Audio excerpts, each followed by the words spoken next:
NIA ने शंकर वासुदेव और उसके ग्रुप को कस्टडी में ले लिया। अब वो कभी भी बाहर की जिंदगी नहीं देख पाएंगे।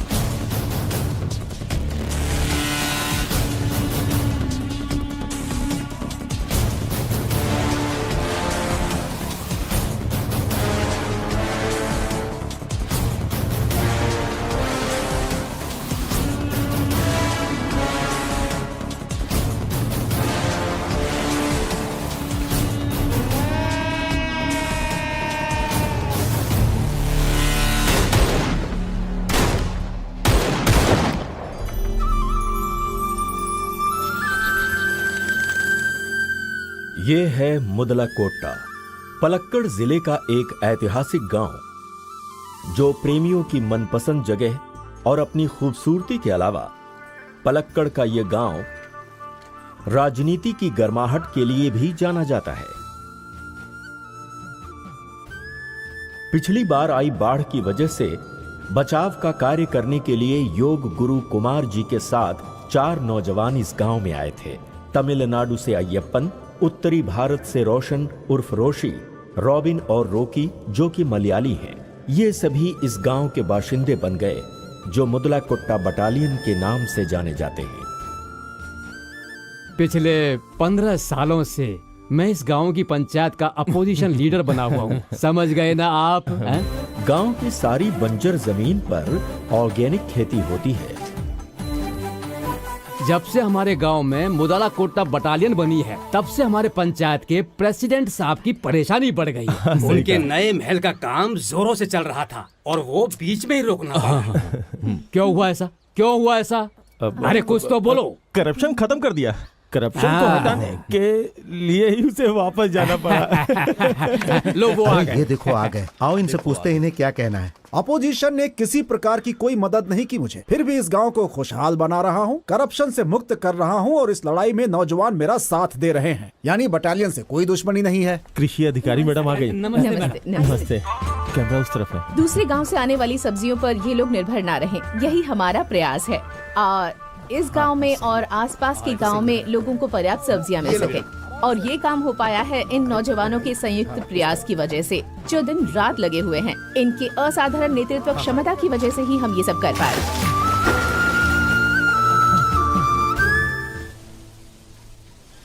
सरकारी योजना के तहत कृषि अयोग्य जमीनों को हासिल कर उन्हें खेती योग्य बनाने की चर्चा करने हेतु अधिकारी गांव में पहुंचे। हमारे लिस्ट की ये सबसे बड़ी जमीन है मैडम। मैडम ये प्रॉपर्टी, ये पूरी सारी जमीन लगभग 18.5 एकड़ है और ये सारी जमीन एडाथला मथाई के नाम पर है। 2 साल पहले हमने खेती करने की कोशिश की लेकिन कर नहीं पाए। इस बार होगा आरडीओ, क्योंकि इस बार हमारी सरकार है। नरक होगा नरक। एडाथला मथाई इस समय शहर गया हुआ है।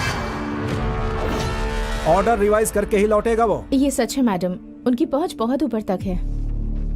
ये देखिए सर। Will see. हम खुद जाकर मिस्टर मथाई से मिलेंगे। सर मथाई जी। अरे मथाई साहब आइए, बैठिए बैठिए। नमस्ते। नमस्ते नमस्ते। आजकल आप कहीं दिखाई ही नहीं देते। दिखाई नहीं देते? आंखों में मोतिया बिंदु हुआ है क्या मंत्री जी? अरे वो तो मैं बस ऐसे ही कह रहा था शशि जी। और आपकी बात सही है मंत्री जी। पार्लियामेंट इलेक्शन के लिए फंड लेके आप तो गायब ही हो गए। उसके बाद तो मैंने आपको देखा ही नहीं। अरे ऐसी बात मत कहिए मथाई जी, इस गांव की खुशहाली की वजह से ही मैं यहाँ पर टिक पाया हूँ। सुनिए, ये 18.5 एकड़ जमीन हाईवे के उत्तर में सिर्फ 1 किलोमीटर की दूरी पर है और मैं कई सालों से कोर्ट के चक्कर लगा रहा हूँ इस जमीन को नॉन एग्रीकल्चर लैंड डिक्लेयर करने के लिए, और सबने मुझसे घूस ले रखी है ये कह करके कि काम जल्द से जल्द हो जाएगा।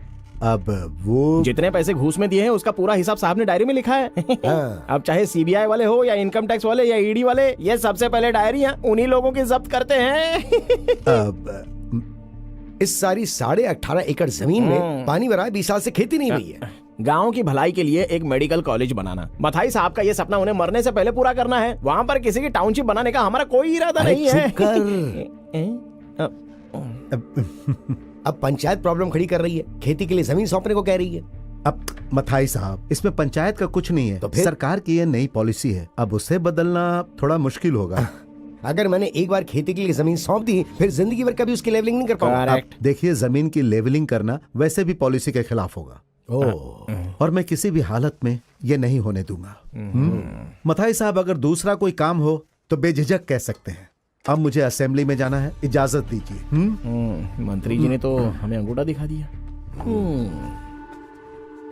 मैंने कहा था ना यहाँ आना व्यर्थ है। हाँ चुप रहे। क्या और कोई काम है? हमें विदेश से सोना स्मगल करना है, तुम करके दोगे? ऐसे कह रहा है जैसे कोई जिन हो। चुनाव में फंड देने से पहले ही सोचना चाहिए था। एहसान फरामोश कहीं का। मंत्री साहब की पार्टी की खासियत यही है कि उन्हें आप जैसे बाहुबलियों का साथ और पैसा दोनों भी चाहिए, लेकिन उनके प्रयास और पॉलिसी दोनों सिर्फ गरीबों के लिए ही होते हैं। अब बस भी करो तुम शशि, ये बताओ कि आगे करना क्या है? देखिए, मुझे तो ये पहले से ही पता था। है? एक तरीका है सत्यशीलन। सत्यशीलन? मैं उसे पर्सनली तो नहीं जानता, लेकिन वो मेरे दूर के रिश्तेदार का रिश्तेदार है। जहां तक मैंने सुना है, ऐसी कोई समस्या नहीं जिसका समाधान सत्यशील के पास नहीं। सत्यशील आएगा, आपसे मिलेगा और फिर आपकी प्रॉब्लम सॉल्व करेगा।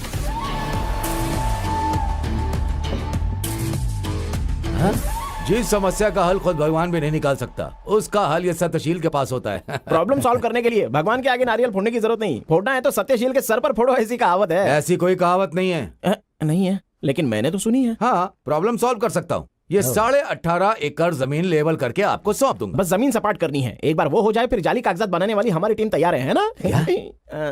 अब क्या? जमीन सपाट करने जो आदमी आएगा उसे पूरा 1 साल लगेगा।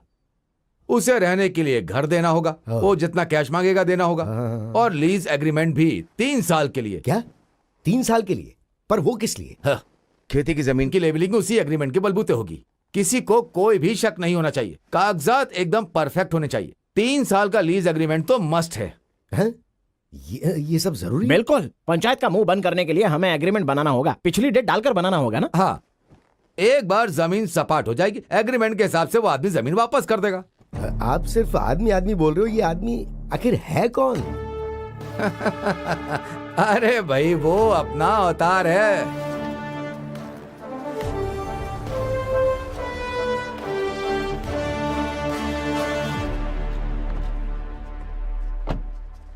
आइए आइए, इस गांव के सबसे अमीर आदमी है ये।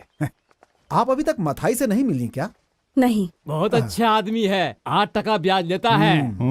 ये है वर्टिकल शशि, मथाई का लीगल एडवाइजर है ये। सिर्फ एडवाइस ही देता है, कोर्ट में केस लड़ने के लिए अलग वकीलों की फौज है उसके पास। मेरी प्रशंसा खत्म हो गई हो तो अंदर आ जाइए। आइए ना, आइए आइए। आप बैठिए ना मैडम, मैं उन्हें बुला कर लाता हूँ। आइए ना। ये मथाई के पाले हुए गुंडे हैं। मैडम, ये मथाई साहब का बड़ा बेटा है, बेबी मॉन, और ये है उनका छोटा बेटा बाबू मॉन, और ये हैं दोनों बेटों की बीवियां। ये है सुषमा और ये है जूली, और ये है मैडम। हाँ। और ये है श्री मथाई। अरे नमस्कार नमस्कार। अरे आप लोग खड़े क्यों? बैठिए ना, आइए आइए बैठिए। अरे आप भी बैठो ना। अरे जल्दी से जी? चाय नाश्ते का इंतजाम करो ना। नहीं, उसकी जरूरत नहीं है। अरे नहीं अभी no it's okay, I am fine. हम आपसे मिलना चाहते थे। यही कहने के लिए कि ना कि मैं अपनी 18.5 एकड़ जमीन सरकार को सौंप दूं ताकि वहाँ खेती की जा सके, है ना? अरे रे, मुझे इसमें किसी तरह की कोई दिक्कत नहीं है, ये तो हमारे गांव की भलाई के लिए है ना। लेकिन मैं कर भी क्या सकता हूँ, 6 महीने पहले वो जमीन मैंने किसी को लीज पर दे दी। हाँ वकील साहब जी। हाँ मैडम, ये रही एग्रीमेंट की कॉपी, आप डेट चेक कर सकती हैं, आराम से देखिए। हाँ, आपको लगता होगा कि हमने पुरानी डेट डालकर फर्जी एग्रीमेंट बनाया होगा, लेकिन ऐसा नहीं है, ये एकदम ओरिजिनल डॉक्यूमेंट है। अरे थूको मत। उसके साथ ऐसा एग्रीमेंट किया है, पर उसे पानी भरी जमीन की क्या जरूरत होगी भला? उससे हमें क्या लेना देना, हमें सिर्फ पैसों से मतलब है। 15 सालों से ऐसे ही पड़ी हुई थी। मैडम, अगर हम गांव की भलाई का कोई भी काम करते हैं तो तभी ये लोग ऑब्जेक्शन लेते हैं। ये तो जमीन को सपाट करने का एक दांव पेच है मैडम। ये एग्रीमेंट बेनामी हो सकता है। आपको कैसे मालूम? मतलब किसने बताया? मथाई साहब, हमारे राज कोई लीक कर रहा है। क्या? हाँ सच में। हाँ। हमें अच्छी तरह से पता है कि आप वहाँ टाउनशिप बनाना चाहते हैं। हाँ। आपको बता दूं मिस्टर मथाई कि ये नहीं हो सकता। देखिए मिस्टर मथाई, खेती के अलावा किसी और चीज के लिए जमीन का इस्तेमाल करना कानून के खिलाफ है। ये बात जिसने जमीन भाड़े से ली उसे बतानी चाहिए ना मैडम। है? उसे ये जमीन क्यों चाहिए? I mean, what is his plan? Plan तो आप उसी से पूछिए ना मैडम, बहुत बड़ा आदमी है। हाँ। कौन है वो? I mean, what is he? Madam, ये सारे उसके नंबर्स हैं, इतने सारे कार्ड्स हैं उसके, आप चाहें तो कांटेक्ट कर सकती हैं। नहीं, उसकी जरूरत नहीं। अगर वो पंचायत को जमीन सौंप भी देता है तो मुझे कोई प्रॉब्लम नहीं। So, वो जमीन नहीं सौंपेगा, यही ना? वो धोखाधड़ी में उस्ताद है, एक नंबर का शातिर। बड़े से बड़े रईस को कंगाल बना सकता है बड़े आराम से, लेकिन भरोसा किया जा सकता है। आंख बंद करके भरोसा कर सकते हैं। नया थिनकरा गोपन। मैडम, बहुत खतरनाक है ये, अपने दुश्मनों को जमीन में गाड़ देते हैं। उसकी एंट्री तो देखने लायक होगी मधाई साहब।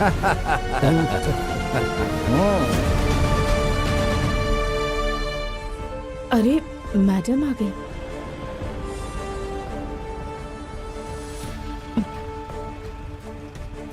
Good morning madam. Good morning Rukmani. Hi. नमस्कार। नमस्कार। नमस्ते। ये सब यहाँ क्यों रुके हुए हैं? वो क्या है, वो नया थिनकरा गोपन अभी आया नहीं है मैडम। 12 बजे मेरी दूसरी मीटिंग भी है। I have to leave by 11:30। Madam आप अंदर वेट कीजिए, हम यहीं इंतजार करते हैं। मैडम को अंदर ले जाओ। चलिए मैडम।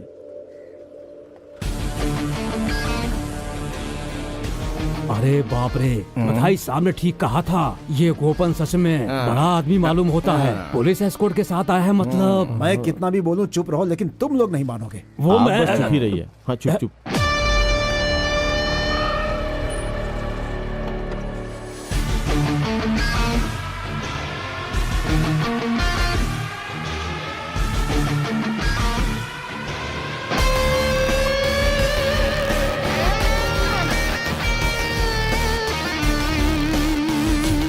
यहाँ पर संगीतकार गोपन कौन है? ये डिग्री कब मिली उन्हें? डिग्री किसी भी क्षेत्र की हो, इससे कोई फर्क नहीं पड़ता। मुझे मेरे सवाल का जवाब चाहिए। क्या सवाल है आपके? मुदल कुट्टा बटालियन भी मौजूद है। मुझे संगीतकार गोपन को अरेस्ट करना है। सुना क्या वकील साहब, तुमने और मथाई साहब ने मिलकर जिस आदमी को खड़ा किया था ना, लगता है वो चोर निकला। उसके यहाँ पहुँचने से पहले वारंट यहाँ आ गया। अरे वो निकल चुका है।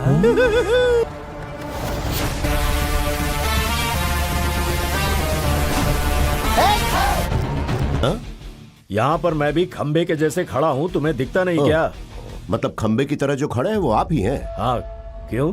अब देखो गोपन, मेरी बात। सर, संगीतकार गोपन बोलिए। उससे कोई फर्क नहीं पड़ता। सर फर्क पड़ता है सर, बस उसी से फर्क पड़ता है।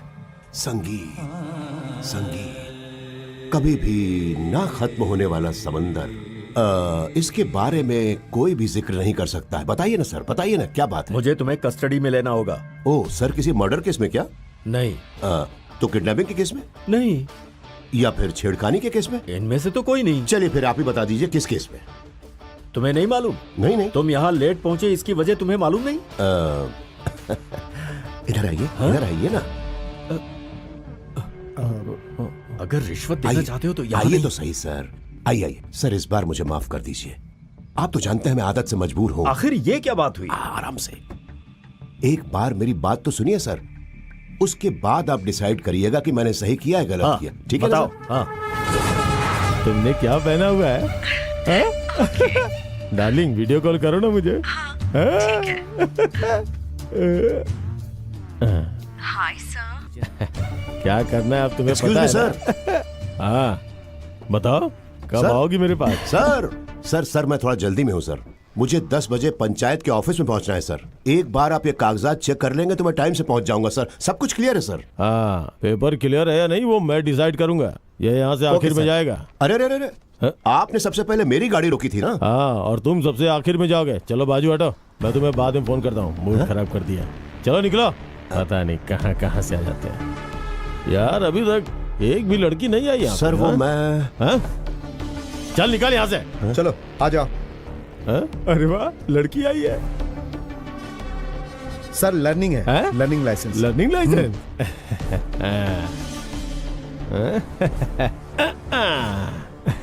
मॉडल तो अच्छा है। लर्निंग लाइसेंस है? हाँ सर। तुम्हें अभी बहुत कुछ सीखना है। फिटिंग तो बहुत अच्छी है। एकदम फर्स्ट क्लास। सब कुछ निकालना पड़ेगा तुम्हें। Sorry sir.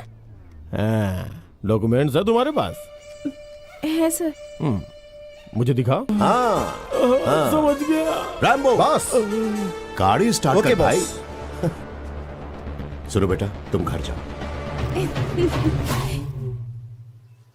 आप सर वो सर मैं कहना चाहता हूं एक मिनट, पानी लाओ।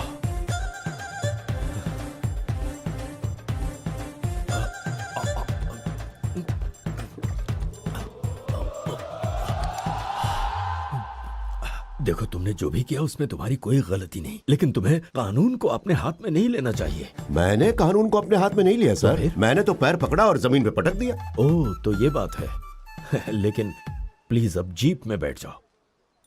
अगर नहीं बैठा तो? क्या कहा? अगर नहीं बैठा तो क्या होगा? मुझे बेइज्जत मत करो, ये लोग मेरी बहुत इज्जत करते हैं। देखकर तो नहीं लगता सर। मैं बिल्कुल सच कह रहा हूँ, मेरा विश्वास करो प्लीज। अगर कंप्लेनेंट ने कंप्लेन की तो वो कंप्लेंट जायज नहीं होती है सर। मैं समझा नहीं। ये जो कंप्लेंट है ना सर, सर उस तरफ देखिए जरा। एम्बुलेंस? एम्बुलेंस? यहाँ पर एम्बुलेंस आ गई है। क्या हो रहा है कुछ समझ में नहीं आ रहा है। तुम्हें भी नहीं पता है? हाँ। John Wick? हाँ, जॉन विक कौन है? ये थोड़ा तोतला है सर।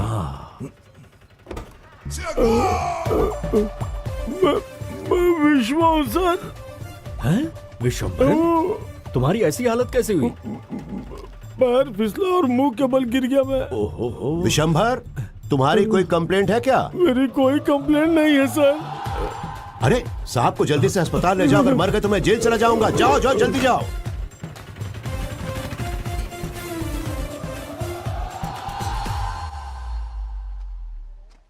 तो बताइए क्या प्लान है? अब आप नहीं जा रहे हैं शिवशंकर साहब? तो क्या सोचा तुमने? तुम मेरे साथ नहीं चलोगे? आना जरूरी है क्या? तो तुम नहीं आओगे? मुझे ले जाना टाल दीजिए ना सर। इतना भी नहीं कर सकते? हाँ। कहिए तो आपके पैर पकड़ लूं। अरे नहीं नहीं। हाँ? अरे जल्दी चलो यहां से। मिस्टर गोपन, आपका शो खत्म हो गया हो तो मुद्दे की बात कर सकते हैं? ऐसा मत कहिए, मैं मुद्दा जानता हूं कि क्या है। मेरी रोजी रोटी बंद मत करवाइए। खेती करना मेरा व्यवसाय है, कम से कम खेती करके मुझे अपनी रोजी रोटी कमाने दीजिए मैडम। अगर आप खेत में धान उगाना चाहते हैं तो हमारा आपको पूरा सहयोग मिलेगा, पर अगर कोई और इरादा है तो जमीन जब्त कर ली जाएगी पंचायत के द्वारा। पंचायत वहाँ पर खेती करेगी। मैंने 18 एकड़ जो जमीन ली है मैडम, वो एकदम निचले स्तर वाली है। कई सालों से वहाँ पर पानी जमा है, इसलिए धान की खेती नहीं हो सकी मैडम। और आज वो जिस हालत में है वहाँ अच्छे किस्म का धान उगाया जा सकता है मैडम, और वो चावल पानी में ही उगता है। और ये बात तो आप भी अच्छी तरह से जानती हैं मैडम, है ना? लेकिन एग्रीमेंट के हिसाब से मैंने जो रकम मथाई को दी है, उस रकम से चावल की खेती करना बहुत ही मुश्किल होगा, समझ लीजिए नामुमकिन है। हमें हालात को देखकर खेती करनी होगी, तभी तो फसल अच्छी होगी और मुनाफा भी अच्छा होगा। सही कहा ना मैडम मैंने? इनका चेहरा देखकर लग रहा है सब कुछ जानती हैं, तभी तो ये एग्रीकल्चर ऑफिसर हैं, सब कुछ समझती हैं ये। रुक्मणी, मुझे आपसे प्रोफेशनल एथिक्स सीखने की कोई जरूरत नहीं है। I'll do what I'm supposed to do. Then I will do that I don't want to do. तो भाइयों, मैडम यहाँ से नाराज होकर चली गई। मैं एक बार उनसे फिर से मिल लूंगा। मैं यहीं पे रहने वाला हूँ, कहीं नहीं जाऊंगा। किसी को कोई शंका हो तो आके मुझसे मिल सकता है। Okay okay. ये सब क्या है? बुलाया है, सही कहा ना मैंने? 18.5 एकड़ जमीन लेवल करने के लिए। ओहो हाँ, तो तुम लोगों को पता चल गया। Intelligent guys. तुम और तुम्हारा संगीत भूषण अपनी धमकियां और ड्रामेबाजी छोड़ो। यहाँ ये सब नहीं चलेगा, ये अलग जगह है, संभल के रहना। इस गांव में क्या होगा और क्या नहीं होगा ये हम तय करते हैं, और कोई नहीं। हमारी मर्जी के बगैर यहाँ पत्ता भी नहीं हिलेगा।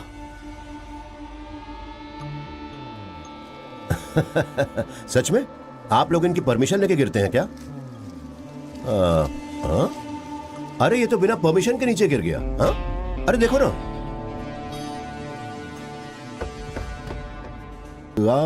मेरी तरफ देखिए ना। ओके। आप जमीन को सपाट नहीं कर सकते लेकिन खोद सकते हो, ऐसा कानून सच में है? तुमने ये लॉ की डिग्री कहाँ से ली है? वो मुझे याद नहीं। कानून में कुछ अनकही बातें होती हैं। कानून ये नहीं कहता कि तुम ये मत।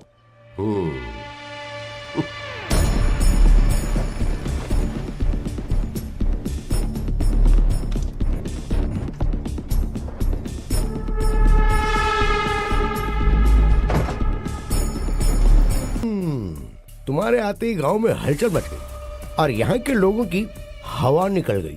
वो सब थोड़े घबराए हुए हैं। वाह, हमें पसंद आए तुम।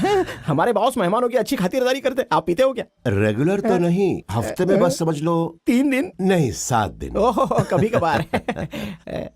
लेकिन मैं सिर्फ सूर्यास्त के बाद ही पीता हूँ और वही खाना खाता हूँ जो मैं अपने हाथों से बनाता हूँ, और तभी मैं गाना भी गाता हूँ। मैं समझ गया। हरी मुरली रवम। ये गाना बहुत लंबा है, यहाँ मत गाना। अच्छा। घर के पीछे वाले तालाब में डुबकी लगाने के बाद जिस घर में आपने मेरे रहने का इंतजाम किया है, वहाँ पर एक रंगारंग कार्यक्रम होगा, जरूर आइएगा।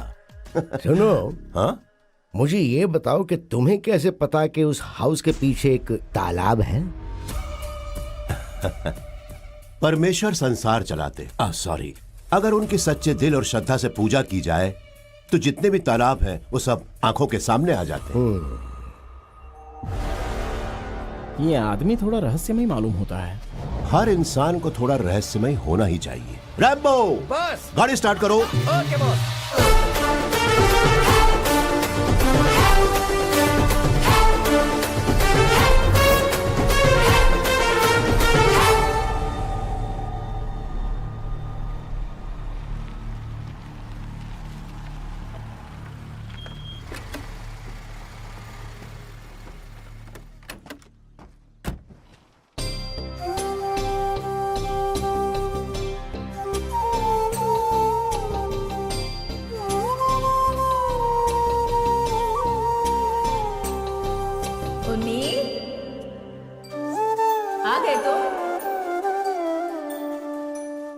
ये आवाज तो मेरी सुनी से लग रही है।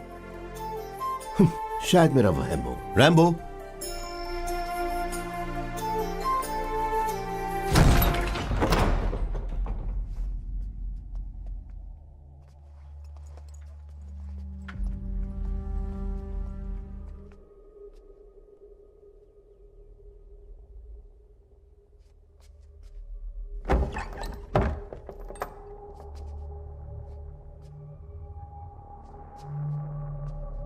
कुमार भैया। कौन है यहाँ पे? ओ कुमार भैया। अरे बाप रे, ये तो मुझे किसी और नाम से बुला रही है। भागो। रैम्बो, लगता है इस घर में भूत प्रेत रहते हैं। मुझे नहाना पड़ेगा, तालाब के पास चलो।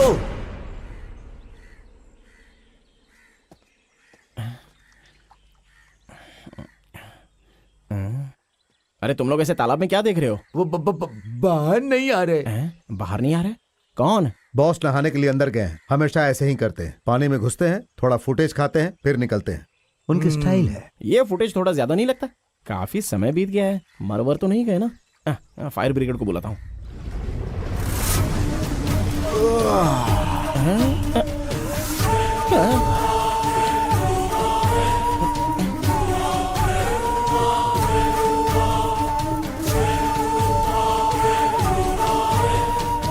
क्या वो वकील मेरा पीछा कर रहे हो क्या, या फिर मुझे नहाते हुए देखने आए हो?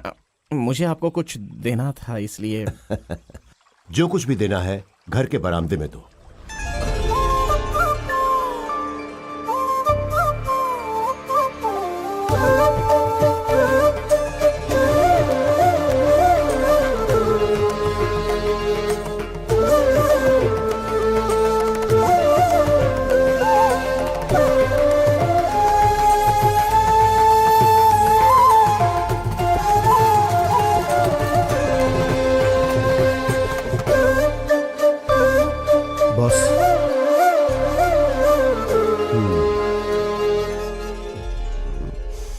जो भी बोलना है बोलो, क्योंकि अगर मैं शुरू हो गया तो फिर किसी की नहीं सुनूंगा।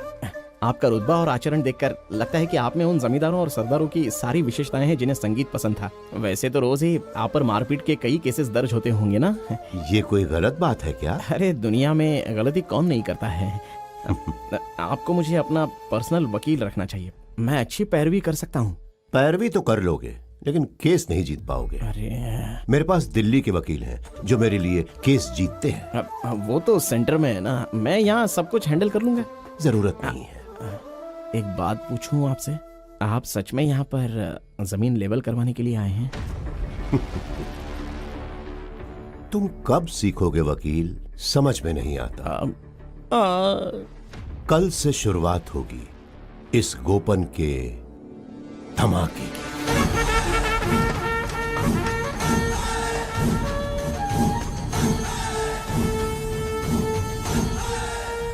6 फीट चौड़ा, हाँ, और 6 फीट गहरा, फिर उसमें 6 फीट गैप होगा। खुदाई में जो भी रेत निकलेगी उसका इस्तेमाल होगा गैप भरने में। इससे उसकी ऊंचाई बढ़ जाएगी। समझ गए ना? समझ गया। हाँ बॉस, वो दामोदर जैसी भी अंदर नहीं लाने दे रहा है, उसकी जमीन से रास्ता गुजरता है। ज्योतिषी ने कहा था बहुत सारी बाधाएं आएंगी, और बाधाओं ने आना शुरू कर दिया है। जेसीबी को फौरन रोक दो, आदमी काम करेंगे, बाकी सब कुछ तुम संभाल लो ना। जाके और आदमियों को ले आओ और काम शुरू कर दो। जाओ जाओ।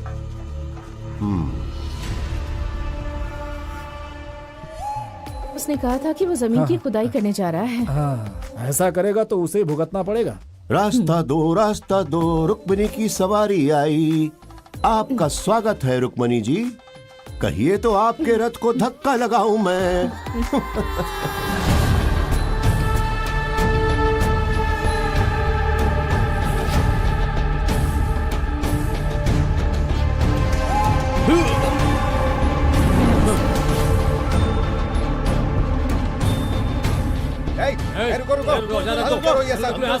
इस खेत में कोई काम नहीं होगा। चलो निकलो, निकलो यहाँ से। प्रॉब्लम क्या है भाई? प्रॉब्लम यह है कि इस जमीन को ना तुम सपाट कर सकते हो, ना खोद सकते हो, और ना ही कोई काम कर सकते हो। हम ऐसा नहीं होने देंगे। ऐसा है क्या? ये कौन सा न्याय हुआ? लीज पे ली हुई जमीन को मैं क्यों नहीं खोद सकता? मछली पालन क्यों नहीं कर सकता हूँ? मजाक कर रहे हो क्या? आपने तो परमिशन भी दी हुई है। तो फिर ये किस तरह का न्याय हुआ? सुनो, हमने जो बोला है वो यहाँ का कानून है। इनमें से कोई भी तुम्हारे लिए काम नहीं करेगा। तुम खुद का कानून बना रहे हो, ये ठीक बात नहीं है। मुझे लगा कि जो पैसे मैं खर्च करूंगा उससे यहाँ के लोगों को फायदा होगा, और तुम वो होने नहीं दे रहे हो। रैम्बो! बॉस, वो आ गए।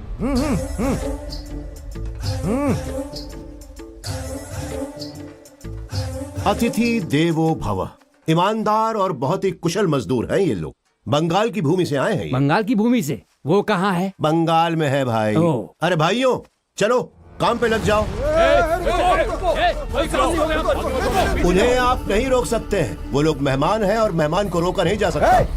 आज तक इस जगह पे हमने किसी भी बंगाली को काम नहीं करने दिया। चलो। अरे भाई, उन्हें बंगाली मत बोलो। गवर्नमेंट इन्हें माइग्रेंट वर्कर्स कह के बुलाती है। अरे दूसरे राज्य के मजदूर हैं। अतिथि का अपमान नहीं करते, बल्कि उन्हें दिल में बसाते हैं। सुनिए, आप लोग जाकर अपना काम शुरू करिए। अरे रुक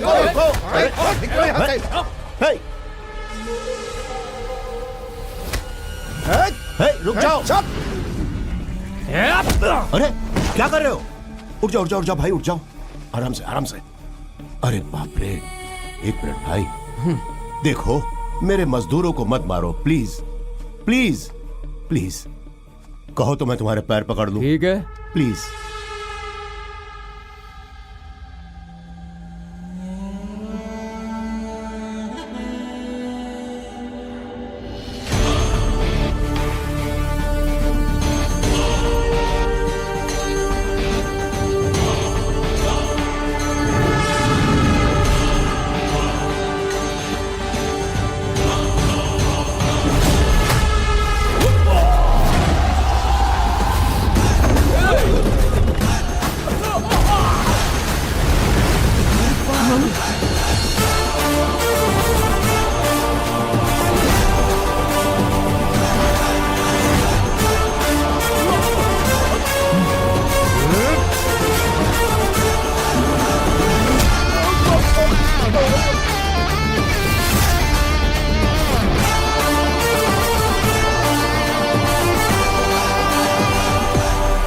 ये लोग यहाँ पर अपनी रोजी रोटी कमाने आए हैं। अगर तुम में से किसी ने भी इन्हें छूने या कुछ कहने की हिम्मत की तो बहुत बुरा होगा। तो मैं किसी को भी छोड़ूंगा नहीं। अय्यप्पा!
रुक जाओ। यहाँ तो पुलिस आ गई। हाँ देखा मैंने। ये क्या कर रहे हो तुम लोग? रॉकी पीछे हटो। अय्यप्पन उसे नीचे रखो। सर फिल्म खत्म होने से पहले कैसे आ तुम गया? समझ नहीं। सर बेवकूफों, मेरी बात कान खोल कर सुन लो। मेरा नाम संगीत सम्राट गोपन है। मैं संगीत सम्राट त्यागराज का शिष्य भी हूँ और वो फाइट मास्टर भी रह चुके हैं। अगर वो फाइट करने वाला शिष्य बाहर आ गया तो फिर मैं गाना गाते हुए तुम लोगों की ठुकाई करूंगा। फिर तुम लोग खुद को भी नहीं पहचान पाओगे, समझ गए ना? और यहाँ इतनी लाशें गिरेंगी कि हॉस्पिटल खोलना पड़ जाएगा, समझे? और जिसको समझ में नहीं आया वो मेरा सामना करके देखे। बड़े आए काम रोकने वाले। सॉरी सर, क्या हुआ सर? मैं यहाँ इसलिए आया, आपको मेरे साथ चलना होगा। आपको आरडीओ के सामने हाजिर करने के ऑर्डर्स हैं। मतलब मुझे चलना होगा? तो नहीं आएंगे? उस चुड़ैल के सामने? हाँ। मतलब उन्होंने अपनी दादागिरी दिखानी शुरू कर दी? ये ठीक है। चलिए चलता हूँ। आरडीओ बहुत गुस्से में है। वो औरत आरडीओ नहीं है सर, आरडीएक्स है। वो किसी दवा का नाम नहीं है। सॉरी, हम पहुंच गए। वो इंसान नहीं है सर। आरडीओ के लिए मेरे दिल में बहुत रिस्पेक्ट है, लेकिन वो इंसान नहीं है, राक्षसी है, राक्षसी। देखता हूँ मेरा मछली पालन कैसे रोकती है। खून की नदियां बहा दूंगा और वो नदी पार करके आपको वापस जाना होगा। पर मुझे तैरना नहीं आता। तैरना नहीं आता तो फिर नाव से चले जाइएगा। हे भगवान, इस मुसीबत से बचाओ। इनका साथ देने से मेरी टोपी उतर जाएगी और नहीं दिया तो मेरा सिर ये तोड़ देंगे। बातें करना बंद करिए, मेरे साथ आइए। आता हूँ।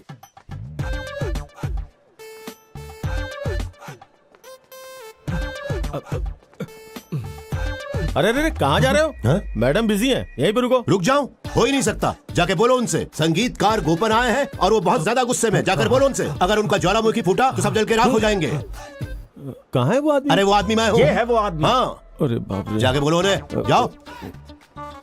अरे सुनिए गोपन, पेशेंस रखिए। इतना ज्यादा गुस्सा अच्छा नहीं ये होता। जाकर उससे बोलिए जिसने मुझे बुलाया है यहाँ अरे पर। थोड़ा ठंड रखिए। क्या हुआ? मैडम बुला रही हैं। हाँ हाँ चलो। सुनिए, अगर अंदर कोई सीन हो जाए तो आप बौखलाना नहीं। बिल्कुल मत डरना, आ जाओ मेरे साथ। अरे लेकिन मेरी बात मुझे सुनो माफी गोपन, दे दीजिए वो महारानी जी, मुझे माफी दे दीजिए। मैं बहुत सदाचारी हूँ, ये तो आप जानती ही है ना। उस जमीन के लिए मैंने बहुत पैसे खर्च किए हैं और मोटा ब्याज भी भर रहा हूँ। अगर मछली पालन का काम नहीं शुरू हुआ ना तो सच कह रहा हूँ, मैं सुसाइड कर लूंगा मैडम। और मेरी मौत की जिम्मेदार आप ही होंगी मैडम। और इंडिया के किसानों की लिस्ट में मेरा नाम भी ऐड हो जाएगा, आप देख लेना मैडम। सर का नाम भी ऐड होगा। मेरा नाम क्यों? मैडम का नहीं काफी होगा, है कोई ना? बात नहीं। लिखो अपना नाम, लेकिन आत्महत्या करनी पड़ेगी। हाँ? क्योंकि फिश फार्मिंग तो वहां नहीं हो सकती। ये देखो, कलेक्टर का स्टे ऑर्डर है। और तो और 2 क्रिमिनल केसेस भी चलने वाले हैं। ये क्या हुआ? एक एग्रीकल्चरल लैंड में तालाब खोदने की कोशिश और दूसरा गांव वालों के साथ गुंडागर्दी करने की कोशिश। मेरी छोटी छोटी मछलियों का क्या होगा? वो तो शहर से आने के लिए निकल भी चुकी हैं। उन्हें तैरने के लिए तालाब नहीं मिला तो वो मर जाएंगी मैडम। और इतनी सारी मौतों का दुख मैं बर्दाश्त नहीं कर पाऊंगा मैडम। नहीं हो सकता मैडम, मैं नहीं कर पाऊंगा, मुझे माफ कर दीजिए। पैसे और पहचान के बलबूते पर अगर ऊपर से कोई ऑर्डर लेकर आना चाहते हो तो उसका कोई फायदा नहीं। रहने दो, क्योंकि इस मैटर में ना तो कोई कोर्ट मदद करेगा ना कोई गवर्नमेंट। मैडम कुछ तो दया दिखाइए मुझ पर।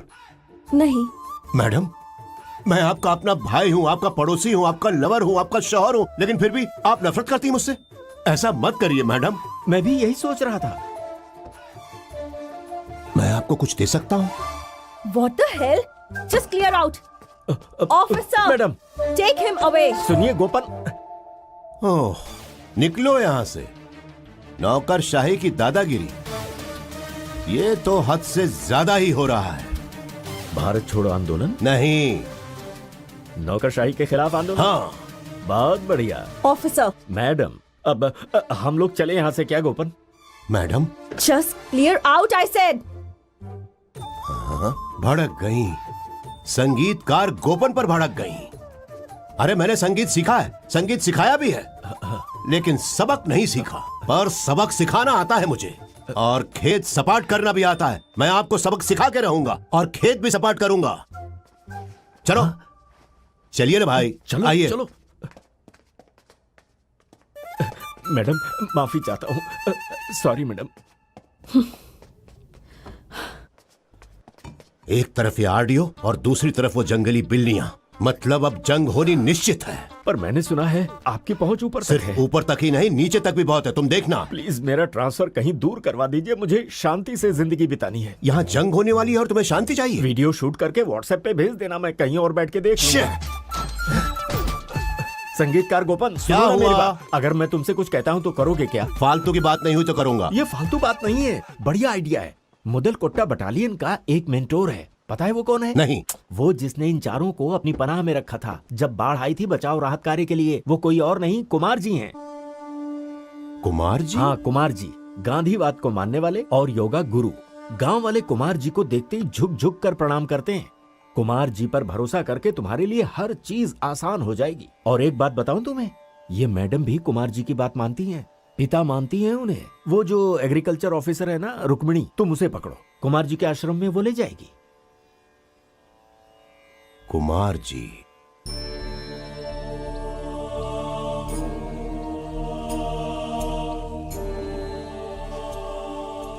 हाँ, कितना सुकून भरा माहौल है, कितनी शांति है यहाँ। क्या? बहुत सुकून महसूस कर रहा हूँ। ये आश्रम हम गांव वालों ने मिलकर ही बनाया है। ओह। आपको पता है कुमार जी और मुदल कोटा बटालियन ने कितना कुछ किया है इस गांव के लिए। सच में?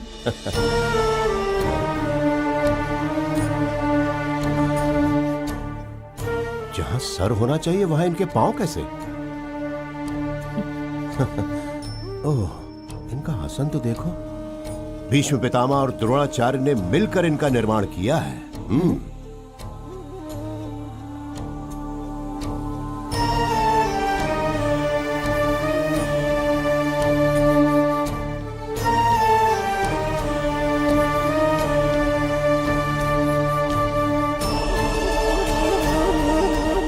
ऊपर उठ रहे हैं।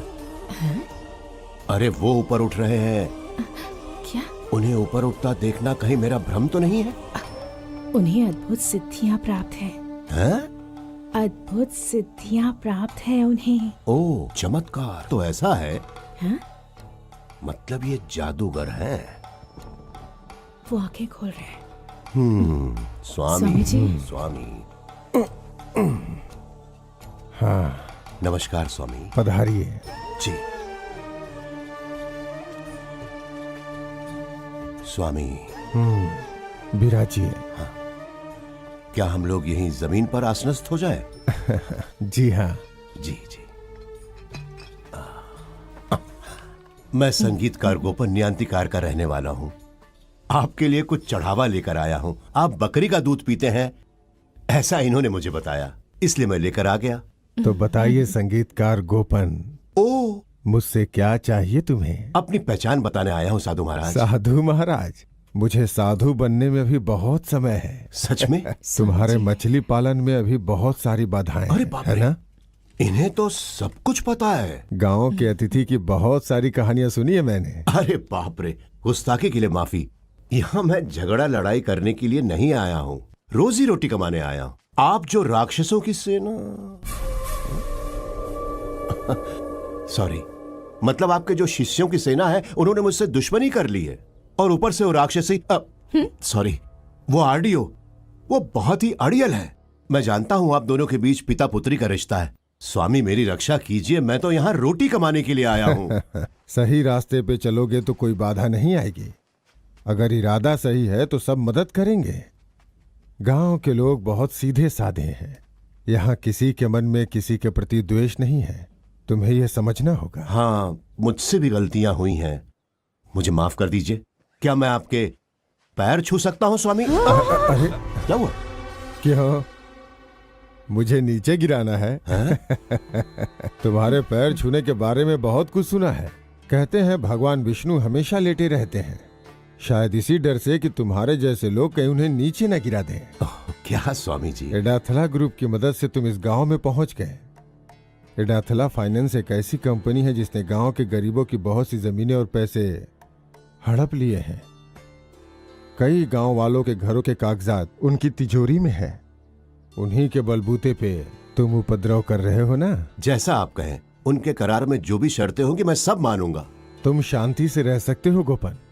रुक्मणी, हाँ? अब इन्हें लेके जाओ। ठीक है स्वामी जी। जी चलते।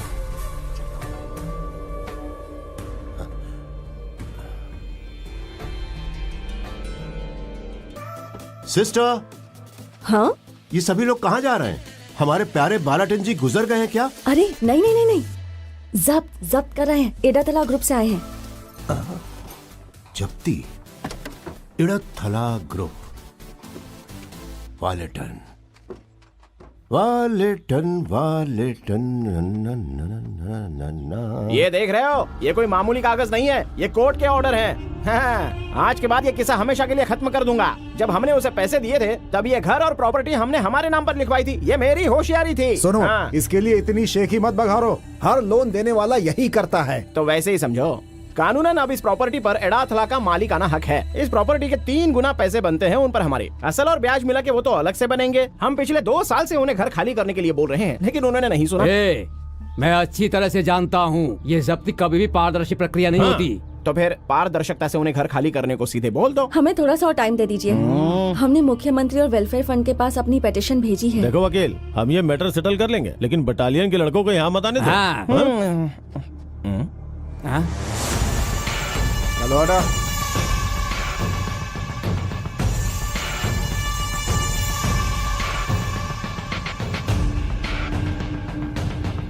मैं उन्हें सब समझाता हूँ, ये समझदार लोग हैं, इसलिए टेंशन की कोई बात नहीं है। ये लोग हमारा ही साथ देंगे, है ना? नहीं देंगे। जरा बगल हटा। ये सब क्या हो रहा है? क्या बात है एडवोकेट शशि भाई? इन बेचारी लड़कियों पर जुल्म करते हुए आप लोगों को शर्म नहीं आती? ये तो बेचारे पहले से ही परेशान है। अरे बाप रे, तो वही है ना जो उस दिन मंदिर में दिखा था। पप्पू नाब, अब हम तुम्हें कभी माफ नहीं करेंगे। अब ये नया आदमी कौन है? अरे तुम उन्हें नहीं जानते हो? ये दुनिया के सबसे अमीर भगवान है, भगवानों के भगवान है, जो सबके दिलों में रहते हैं। पिन कोड भी बताऊं क्या?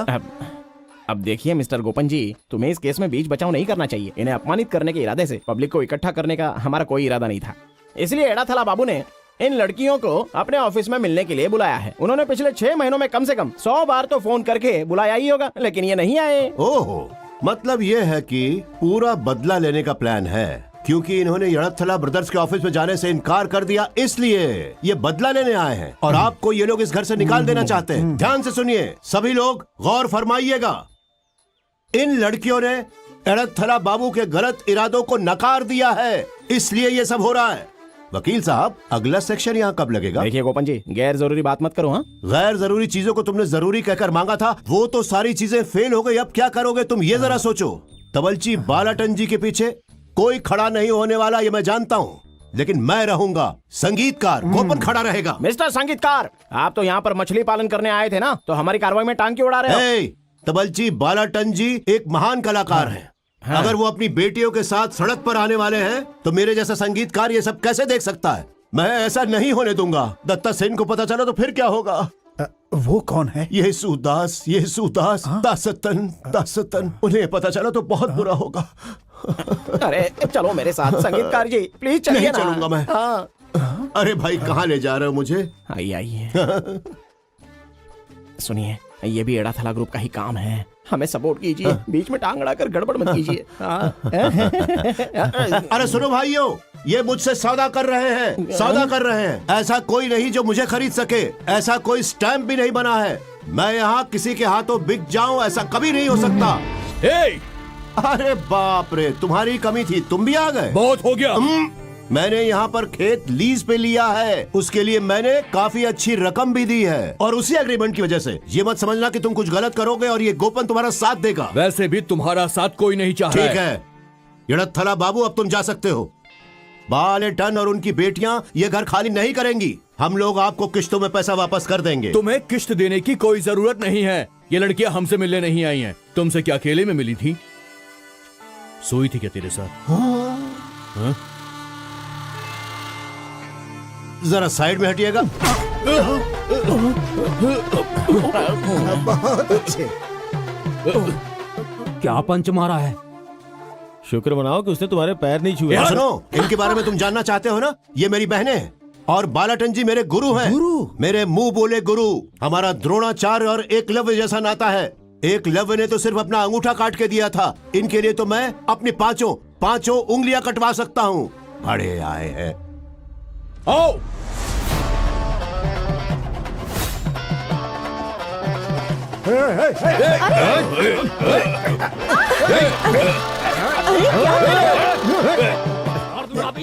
रुक जाओ, हम सब यहाँ साथ हैं। जाओ यहाँ से। गोपन अकेला व्यक्ति नहीं है, पूरी संस्था है ये। हाँ, डराने आए थे हमें। अरे बाबू रुक जाओ, अरे बात को बढ़ाओ मत, बात को ज्यादा बढ़ाओ मत। चलो अभी घर चलो, चलो मेरी बात सुनो, चलो अंदर।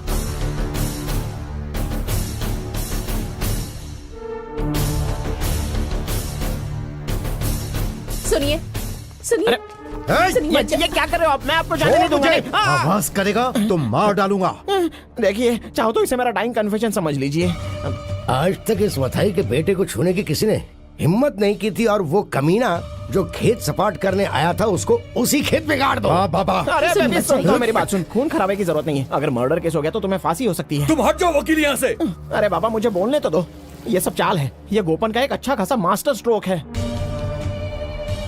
जमीन सपाट करने के लिए उसे गांव वालों का और बटालियन का सपोर्ट चाहिए, इसलिए उसने जानबूझकर हमें अपना दुश्मन बनाया है। दुश्मन का दुश्मन तो दोस्त होता है। आई बात समझ में? जब तक वो मैदान में है अपने घोड़ों को लगाम डालो। मेरे बेटे को चांटा मारना उसका मास्टर स्ट्रोक था। अगर बाबू को चाटा मारता तो क्या हमारी 18.5 एकड़ जमीन लेवल हो जाएगी क्या? आप इसकी बात मत सुनो पापा।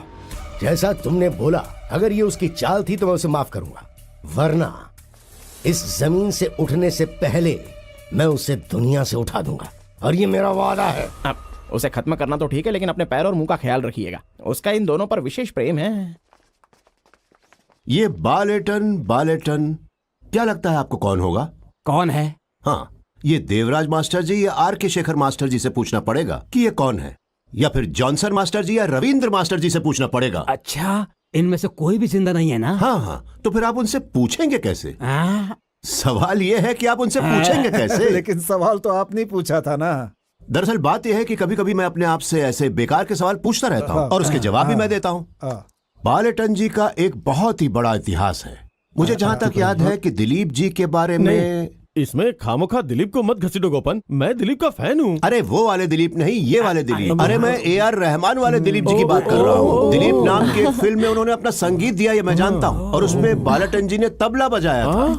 वो योद्धा है। वाह क्या बात है, क्या रात है, मस्तानी रात है, झूम के नाचो। बालाटन जी की इस हालत को AR रहमान को बताना होगा। शायद उनसे कोई मदद मिल जाए और बालाटन जी की हालत ठीक हो जाए। तो अब AR रहमान जी का शो यहाँ करवाना होगा। अरे क्या ये हो सकता है? क्या आप रहमान को पर्सनली जानते हैं? ए पागल लड़की, रुको। तुमने क्या पूछा मुझसे? यही ना कि AR रहमान जी को मैं पर्सनली जानता हूँ कि नहीं? एक मिनट, अभी दिखाता हूँ। रैम्बो बस।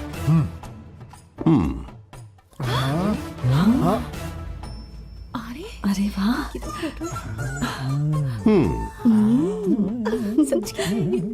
हेलो वेंकटेश, बोले सर। वहाँ पे सब कुछ ठीक है ना? हाँ सब ठीक है सर। हाँ, मैं संगीतकार गोपन बोल रहा हूँ। पता है सर, कहिए ना। रहमान साहब चेन्नई में है क्या? नहीं सर, अभी वो लंदन में है, रोमिंग पर। ओ, लंदन गए हैं, रोमिंग पर हैं। हाँ सर, बताइए ना। अच्छा, तुम उनसे कह सकते हो कि मुझसे बात कर ले। रात में भी कर सकते हैं। सब कुछ ठीक है ना? हाँ सर, सब ठीक है। Thank you sir. ओके चलो बाय। रहमान साहब लंदन में हैं। अरे आप लोगों ने सुना ना, गोपन जी AR रहमान जी को पर्सनली जानते हैं। माय डियर रुकू, एक जमाने की बात है कि एक बेड और एक प्लेट। क्या मतलब? मतलब यह है कि हम एक बेड पर सोते थे और एक ही थाली में खाते थे, ऐसा रिलेशन है हमारा। स्वामी जी, स्वामी महाराज जी, अगर ये प्रोग्राम हो गया तो इसका पूरा फायदा बालाटन जी की फैमिली को होगा और मुदल कोटा बटालियन का सपना सच हो जाएगा। आगे का डिसीजन आपका है। मेरा मिशन है 100 घर बनाने का सपना। अरे मेरे प्यारे गोपन, भगवान तुम्हारा भला करे। हाँ, तो फिर ये प्रोग्राम होना चाहिए, हमें करना ही होगा। हाँ, ये प्रोग्राम हो गया तो हम गांव की सारी गरीब लड़कियों की शादी करा देंगे। इस रहमान के शो पे तो बहुत खर्चा करना पड़ेगा ना? मैं कुछ ऐसे कॉर्पोरेट ग्रुप्स को जानता हूँ जो ये शो स्पॉन्सर कर सकते हैं। फिर हम उस शो को रिकॉर्ड करेंगे, फिर हम किसी भी टीवी चैनल को 4-5 करोड़ रुपए में बेच देंगे। हाँ, सही कहा। लेकिन हम ये शो करेंगे कहाँ पर? पंचायत का ऑडिटोरियम है। तुम्हारा 250 सीट वाला पंचायत ऑडिटोरियम AR रहमान के शो के ठीक नहीं लिए। है। देखिए प्रेसिडेंट क्या? साहब, शो के दौरान कम से कम 1 लाख क्या? लोग आएंगे। बाप रे। बहुत बड़ा स्टेज होगा, हमें एक बहुत बड़ा पार्किंग एरिया भी चाहिए। इस गांव में इतनी बड़ी जगह है क्या कहीं? तो फिर हमारा स्कूल का ग्राउंड है ना प्रेसिडेंट जी? हाँ, लगभग 1 एकड़ का होगा। देखिए प्रेसिडेंट जी, कम से कम 5 से 10 एकड़ जमीन की जरूरत पड़ेगी। हाँ, क्या मैं एक सुझाव दूं? तुम अपनी जमीन पे क्यों नहीं करवाते? अरे नहीं, ऐसा नहीं हो सकता। वहाँ मेरी छोटी छोटी मछलियाँ रहेंगी। वैसे भी वो शहर से आने के लिए निकल चुकी। ये नहीं हो सकता। कई सालों से वहाँ धान की खेती नहीं हुई है, इसलिए सरकार वो जमीन खेती के लिए लेना चाहती है। एडाथला ग्रुप ने तुम्हें वो जमीन लीज पे दी है ताकि सरकार वो जमीन अपने कब्जे में न कर सके। हम वो जमीन सपाट कर देंगे और शो के लिए स्टेज बना देंगे। वाह, ये तो कमाल का आइडिया। लेकिन वो मेरी छोटी छोटी मछलियाँ जो शहर से निकल चुकी है। देखो, अब तुम ना नहीं करना, ये गांव की जरूरत है। अगर आप सब यही चाहते हैं तो फिर कोई बात नहीं।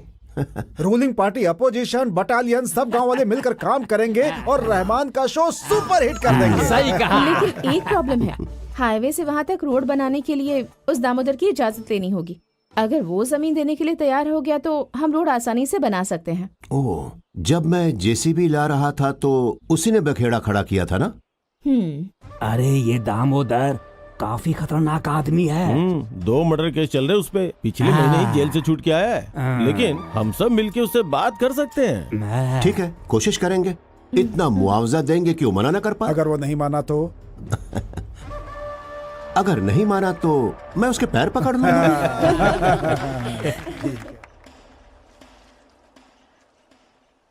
ये सब मुझे बताने से कोई फायदा नहीं, निर्णय तो वही लेगा ना।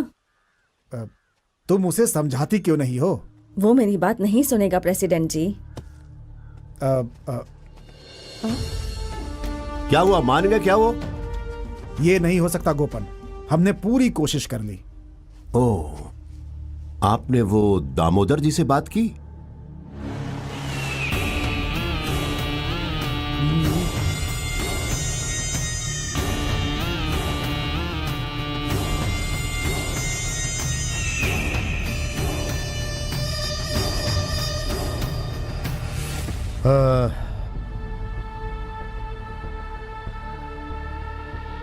मैं? तुम यहाँ आओ। मैं? तुम आओ।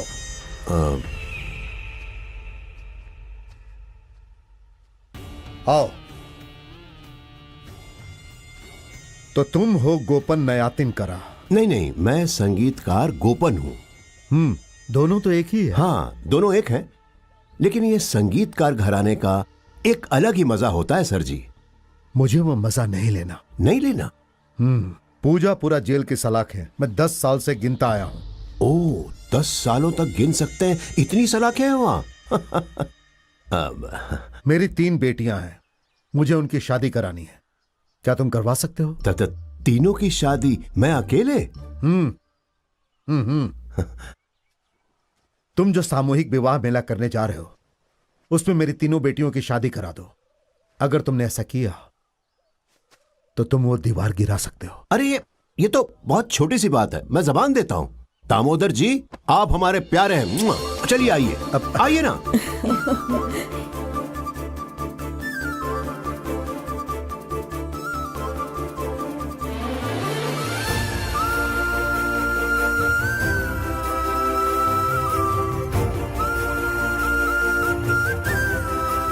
दामोदर जी की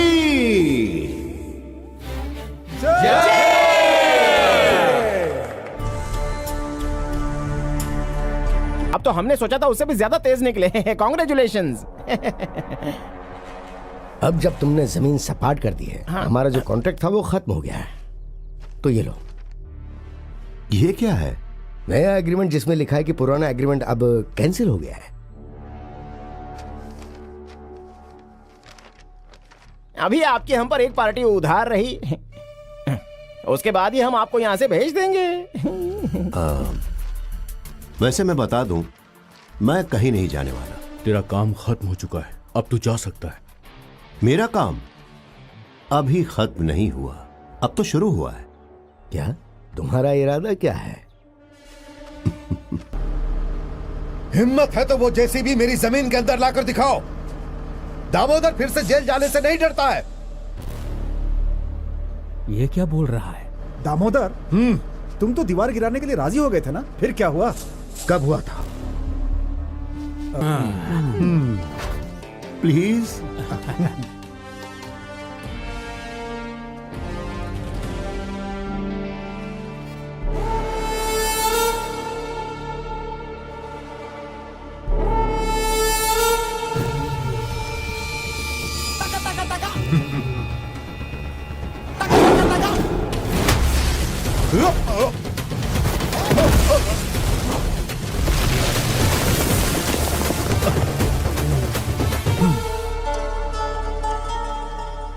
मैंने इस गांव में कदम रखा है इसकी किस्मत बदलने के लिए, और अगर उसकी किस्मत बदलने के लिए मुझे तुम जैसे खूंखार जानवरों का शिकार भी करना पड़ा ना, तो भी मैं पीछे नहीं हटूंगा।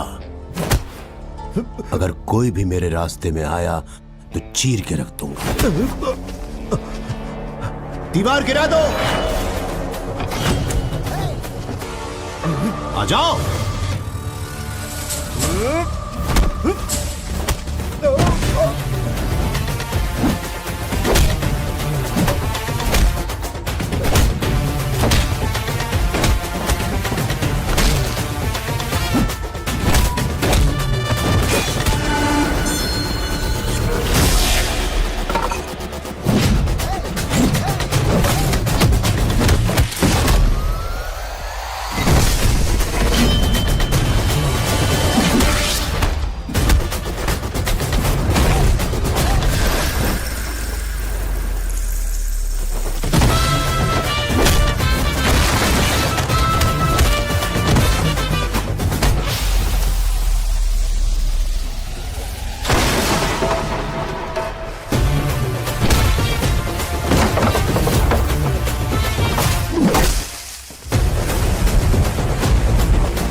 रुक जाइए, मेरे पति को छोड़ दीजिए। कम से कम इन लड़कियों के बारे में ही सोचिए प्लीज। अरे बहन, आप लोग जैसा सोच रहे हो मैं वैसा आदमी नहीं हूँ। ये दामोदर जी को सोचना चाहिए था ना। अरे अरे रोइए मत, देखिए आप लोग बिल्कुल चिंता मत करिए। आप लोगों को जिस चीज की जरूरत है वो मैं पूरा करूंगा। क्या तुमने इनसे कहा कि तुम लोग शादी नहीं करोगी?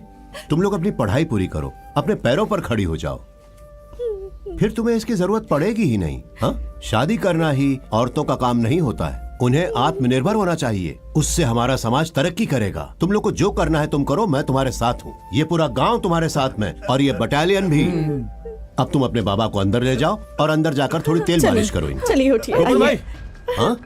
वो आरडीओ मैडम, एसपी और सीओ साहब तुम्हें ढूंढ रहे हैं। क्या हुआ है? कोई बड़ी प्रॉब्लम होने वाली है। ये सब नौकरशाही और दादागिरी है, और क्या? नहीं नहीं, मैं वहीं चलता हूँ, यहाँ मत बुलाओ। चलो हाँ। चलो।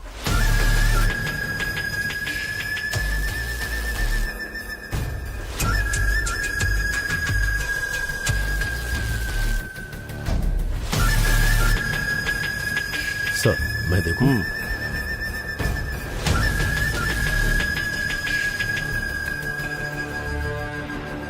एसपी साहब खुद आए हैं अरेस्ट करने के लिए। चलो। सुनिए मिस्टर गोपन, डिस्ट्रिक्ट मजिस्ट्रेट के आदेश के अनुसार हम आपको हिरासत में ले रहे हैं। लेकिन केस क्या है? पहला, रहमान के शो के नाम पर खेती की जमीन सपाट करना, और दूसरा, जो शो नहीं होने वाला उसके नाम पर धोखा देना। शाका शो नहीं होने वाला? शो नहीं होने वाला है? अरे मैंने भी तो यही पूछा। मैंने भी तो वही सवाल पूछा है। हाँ, मिस्टर AR रहमान को ऐसे किसी शो के बारे में पता भी नहीं है। मैंने इंक्वायरी की थी और जवाब में ईमेल आया है, मेरे फोन पर ही है। मैडम, आप अपनी व्यक्तिगत ईर्ष्या की वजह से मुझ पर केस थोप रही हैं और इसीलिए आप मुझे फंसाना चाहती हैं। मुझे इसकी एक्सप्लेनेशन देने की जरूरत भी नहीं है। व्यक्तिगत ईर्ष्या तुम्हारे और मेरे बीच?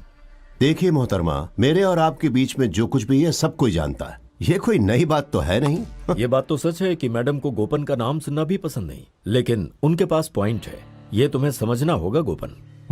ले चलो इसे। तुम सब लोग चलो, निकलो यहाँ से। मैडम, एक बात तो समझनी होगी आपको, ये AR रहमान आप में से किसी को नहीं जानते, लेकिन इस संगीतकार गोपन को AR रहमान जानते हैं और उसी तरह से AR रहमान को ये गोपन जानता है। क्या? इन्होंने तो एक ही बात को 2 बार घुमा कर कह दिया। गांव वालों, मैं आपसे वादा करता हूं, मैं गोपन ये शो जरूर करवाऊंगा, चाहे कुछ भी हो जाए, ये शो होगा। AR रहमान आएंगे, अपना शो करेंगे, मैं नाचूंगा, सारा गांव जश्न मनाएगा।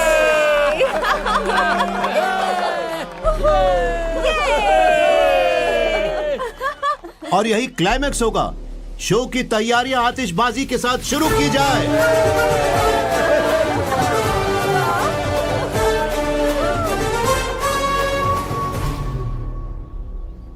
हेलो। हाँ शिवशंकर साहब। हाँ। 3 घंटे से आपने मुझे यहाँ क्यों बिठा के रखा है? गोपन, तुम्हें पता नहीं है, जबरदस्त चर्चा चल रही है अंदर। तुम्हारे लिए स्टेट से लेकर सेंट्रल गवर्नमेंट तक के कॉल आ रहे हैं। इतनी बड़ी पहुंच है तुम्हारी। सर, एसपी साहब ने बुलाया। हाँ, मैं अंदर लेके आता हूं। ठीक है। Yes sir. Okay sir, okay sir. हाँ, ये तो बहुत पेचीदा मामला बन गया। ऊपर से हमारे ऊपर बहुत प्रेशर हो गया है। आखिर कौन है ये गोपन? सर, वो काफी नटोरियस है, उसे कॉम्प्रोमाइज करके किसी तरह से वापस भेजना ही ठीक होगा। नहीं, ये हम नहीं कर सकते। उसने बहुत सारे अपराध किए हैं सर। खेती की जमीन को सपाट करना, जो शो होने वाला नहीं है उसकी टिकट्स बेचना, ये चीटिंग नहीं है क्या?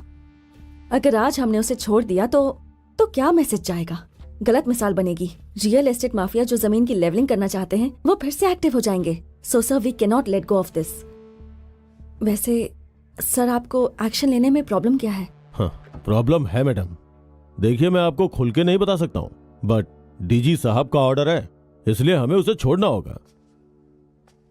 क्या मैं अंदर आ सकता हूं सर? यस, कम इन।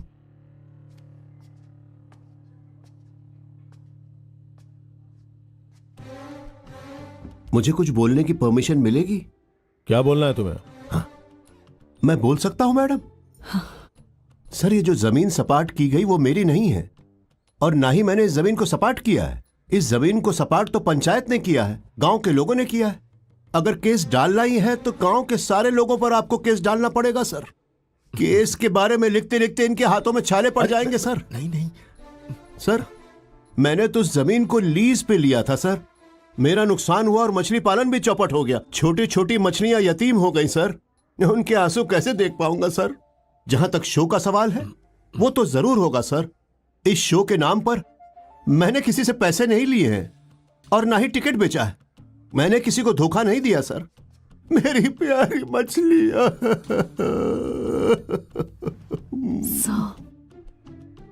चलिए बताइए, आप मुझे किस जुर्म में गिरफ्तार करेंगे? मुझ जैसे मासूम आदमी को आप गिरफ्तार करना ही क्यों चाहते हैं? अगर कहिए तो मैं अपने वकील को बुला लूं। सर, वकील दिल्ली का है, नंद गोपाल मारन। बिना उसकी मर्जी के अगर कोई उसके बराबर तौल कर भी रुपया दे दे तो भी केस नहीं लड़ता है सर वो। सही कहा ना? सही कहा, वही वकील है मेरा। Mister Gopan, you may wait outside please. होते हैं तो यही कहना पड़ता है, फिर से बुलाएंगे? नॉनसेंस। हाँ, अभी खुशी मना लो क्योंकि अभी बच गए, लेकिन आगे का रास्ता इतना आसान नहीं होने वाला। तुमने जो ये नकाब पहना है, मैं उसे उतार के रहूंगी। एक्शन तो ठीक है, लेकिन आपने ये जो डायलॉग बोला है उसमें थोड़ा और ड्रामा चाहिए मुझे भी था। ऐसा ही लगा नो, हु केयर्स। हर समय हर एक को धोखा नहीं दे सकते तुम। जो रेत निकाली है उसे वापस डालने की तैयारी कर लो। सच में मुझे बेलचा चलाना नहीं आता, लेकिन सीख लूंगा। अगर सीख लिया तो मैं चलाऊंगा। अगर आप ये चाहती हैं तो मैं जरूर सीखूंगा। गोरी तेरा गाँव बड़ा प्यारा। काफी घमंडी औरत है, कुछ ज्यादा ही बोलती है। तुम बिल्कुल सही हो गोपन। वो क्या कहते हैं, ब्यूरो। हाँ ठीक है, कोई बात नहीं। हाँ हाँ, इसके पीछे जरूर कोई है। ऐसी बात है क्या? हाँ, मैंने देखा अरे नहीं, इसके पीछे काफी लोग हैं। हम पता लगा लेंगे। मुझ में भी पुष्पराज है। अब ये पुष्पराज कौन है? डिटेक्टिव पुष्पराज। वाह, जरा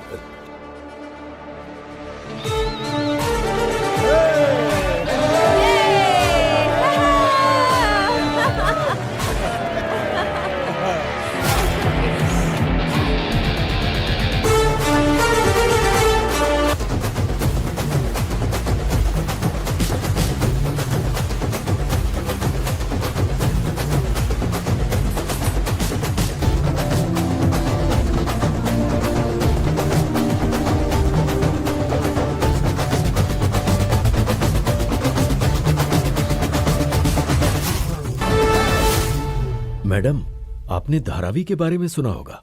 ये वही गोपन है जिसने एक ही रात में पूरी धारावी को खाली करा दिया था। What rubbish. आपने धारावी देखी भी है? वो बहुत बड़ा एरिया है। किसी ने वो जगह एक रात में खाली नहीं की है और ना ही कोई कर सकता है। नहीं मैडम, इसने खाली करवाई थी, लेकिन ये बात किसी को पता नहीं है, यहाँ तक कि धारावी के लोगों को भी नहीं। ऐसा है ये संगीतकार गोपन, नेत्यनकार गोपन, ये उसका नकली नाम है मैडम। असलियत तो ये है कि वो अंडरवर्ल्ड से है। बादशाह बिल्ला काला, ये नाम अंडरवर्ल्ड में काफी फेमस है, इसीलिए इसने अपना नाम अलग रखा है। ध्यान दिया क्या आपने? नेत्यनकार गोपन का असली नाम है गोपा। जी हाँ। देखिए मैडम, मैंने एक्सपर्ट्स की मदद से उसकी सारी बारीकियां बताकर 2 चित्र बनवाए हैं। गोपा। इतनी बारीकियां बताने की क्या जरूरत थी? हमारे सामने ही तो है ये जिंदा। मैडम, भले ही मुलजिम जिंदा हो और हमारे सामने हो, पर उसका रेखा चित्र बनवाना पुलिस की कार्रवाई का एक हिस्सा है। वो अनजान डिटेक्टिव जो इसके पीछे है और जिसने सारी जानकारियां हासिल की हैं, वो कोई और नहीं बल्कि मैं हूं मैडम। आप किसी को बताइएगा नहीं। केरल के हवाई अड्डे पर जो सोना स्मगल होता है उसके पीछे वही तो है। उसकी एक और खासियत है, हर बुरा काम करता है, लोगों को मार भी डालता है, किडनैपिंग में भी एक्सपर्ट है, लेकिन वो नारकोटिक्स का धंधा कभी नहीं करता। नारकोटिक्स का धंधा गंदा है ऐसा कह के वो उससे हमेशा दूर रहता है। गोपा के बारे में मुझे इतनी ही जानकारी है मैडम, आगे पता लगा रहा हूं। लगता है आपने जो ऑर्डर किया था आ गया है। इतनी देर क्यों लगा दी तुमने? गोपा। मैं मैडम से मिलने के लिए आया हूं। हमारी बातें तुमने सुनी क्या? नहीं, हमने कुछ कहा ही नहीं, तो तुम सुनोगे क्या? हाँ। जा रहे हैं क्या? मैं थोड़ा जल्दी में हूं इसलिए जा रहा हूं। फिर दरवाजा क्यों बंद कर रहे हैं? उन्हें प्राइवेसी चाहिए होगी ना, इसलिए।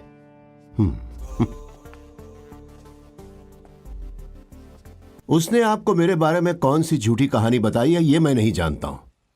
आप पर है कि आप मेरे पर विश्वास करेंगे या नहीं। लेकिन एक बात मैं आपको बता दूं कि ये बहुत ही बड़ा मूर्ख है। ये बात मेरी समझ में आ गई है।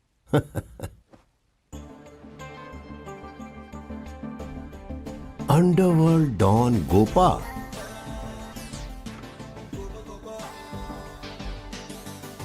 तुम यहाँ क्यों आए हो? What brings you here? Madam, आप पब्लिक सर्वेंट हैं, आपको पब्लिक की सेवा करनी चाहिए। हम तो कभी कभी आपसे मिलकर आपको अपनी प्रॉब्लम्स बताते हैं, भले आधी रात क्यों ना हो। अब जो मैं कहने आया हूं उसे आपको सुनना पड़ेगा। ओह माय गॉड, मैं यहां पर बैठ सकता हूं क्या? ये झूले वाला सोफा मुझे बहुत पसंद है। जब भी मैं इसे देखता हूं तो मुझे बैठने का मन करता है। एग्रीमेंट के मुताबिक मैंने वो जमीन लीज पर ली है। उसमें दखल देने के लिए एडथरा ग्रुप ने मुझ पर केस दायर किया है। इस केस को अच्छी तरीके से लड़ने के लिए मैं और मेरे वकीलों ने इस जमीन के बारे में बहुत ही बारीकी से स्टडी कर रहे हैं। हमें पता चला है कि एडथरा ग्रुप का इस पर कोई मालिकाना हक नहीं है। उनके पास जो कागजात हैं वो जाली हैं। जमीन के मालिक श्रीधरन मास्टर जी हैं। इन मास्टर जी ने उस ग्रुप से पैसे उधार लिए थे। उन्होंने ये पैसे अपनी बेटी की शादी करवाने के लिए लिए थे। पैसे लेने के लिए उन्होंने वो जमीन गिरवी रख दी थी, लेकिन मथई ने वो जमीन हड़प ली। श्रीधरन मास्टर जी की बेटी और उसका पति अब जिंदा नहीं है, लेकिन उसकी एक और बेटी है जिसका नाम है सुभद्रा। लेकिन वो बेचारी इन लोगों से डरती है। मास्टर और उनकी पोती डर से दूसरे गांव में रहते हैं। मैं उन्हें यहां लेकर आऊंगा, उन्हें इस केस का विटनेस बनाऊंगा। अगर इंसानियत की नजरों से देखा जाए तो उनके साथ अन्याय हुआ है, ये बात पक्की है। सारे कागजात उनके हैं, जमीन उनकी है और वो उन्हें मिलनी चाहिए। मैं चलता हूं मैडम।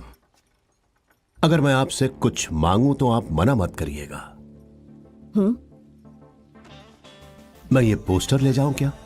फ्रेमिंग करवा कर मैं इसे अपने घर में ठाकूंगा, प्लीज।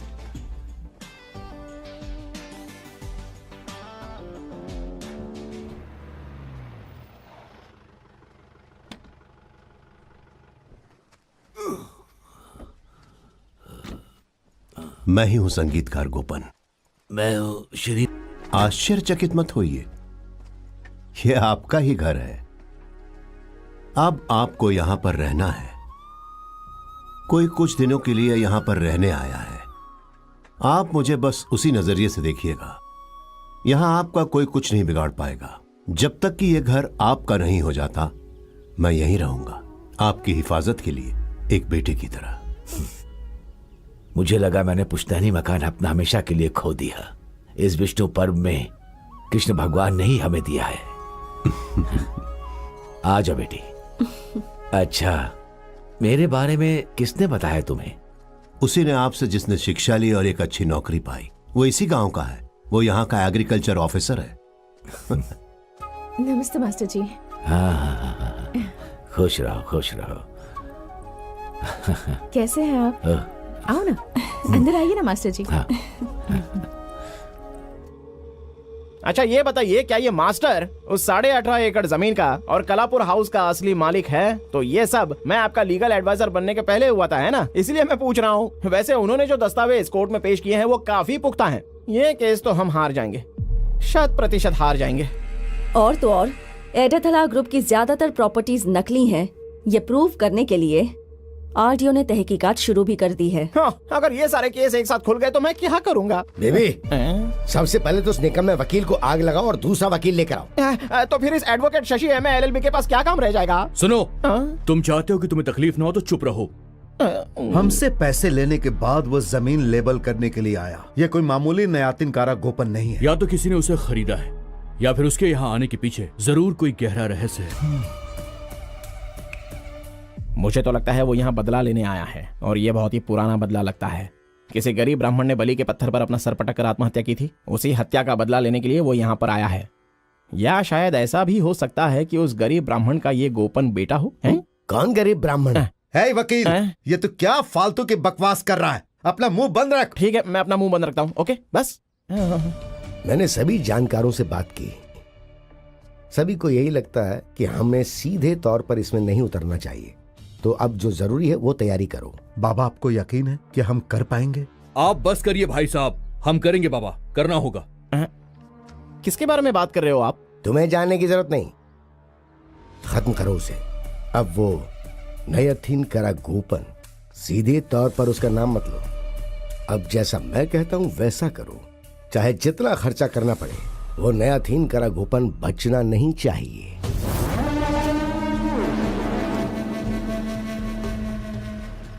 मैडम, मेरे पास एक बड़ी खबर है। गोपन को खत्म करने के लिए राजू नाम का एक नामचीन सुपारी किलर मुंबई से आया है। बहुत ही शातिर किलर है वो।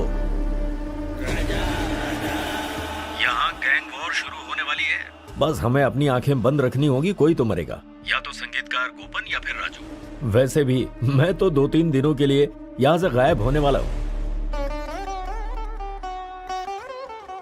स्वामी जी, अरे महाराज जी कहाँ है? मुझे बचाइए।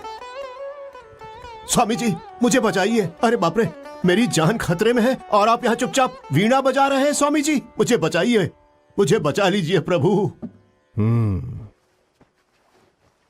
एडाथला ग्रुप के लोगों ने मुझे मारने के लिए मुंबई से डॉन बुलवाया है। बड़ा राजू स्वामी जी।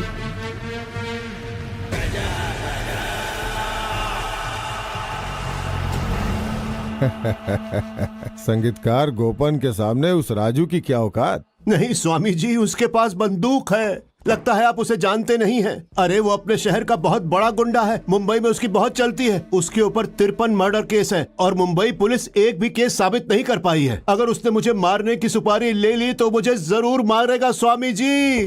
डरो मत, हम तुम्हारे साथ हैं। कोई फायदा नहीं है स्वामी जी, उसके पास बंदूक है, वो मुझे मार उन डालेगा। लोगों के साथ उलझना तुम्हारे लिए ठीक नहीं होगा। तुम एक काम करो, उनके साथ कॉम्प्रोमाइज कर लो। कॉम्प्रोमाइज? कैसा कॉम्प्रोमाइज? शो होना चाहिए। तुमने इतनी प्रार्थना की, इसलिए गुरुजी ने तुम्हें सपोर्ट किया है। बेघर और बेसहारा बच्चों ने बहुत आस लगाई हुई है, उन्हें निराश नहीं कर सकते और ये गांव की भी जरूरत है। तुम उन्हें उनकी प्रॉपर्टी लौटा दो और यकीन करो हम उन्हें खेती के अलावा वहाँ और कुछ नहीं करने देंगे। बेचारे श्रीधरन मास्टर जी और उनका परिवार रास्ते पर आ जाएगा। तुम उनकी चिंता मत करो, केस लड़ने के लिए हम उनकी हर तरह से मदद करेंगे। हे भगवान, उनके पास बंदूक है स्वामी। एक काम करता हूँ, एडाथला मथाई का मैं पैर पकड़ लूं क्या? है? क्या मैं सचमुच उनका पैर पकड़ लूं?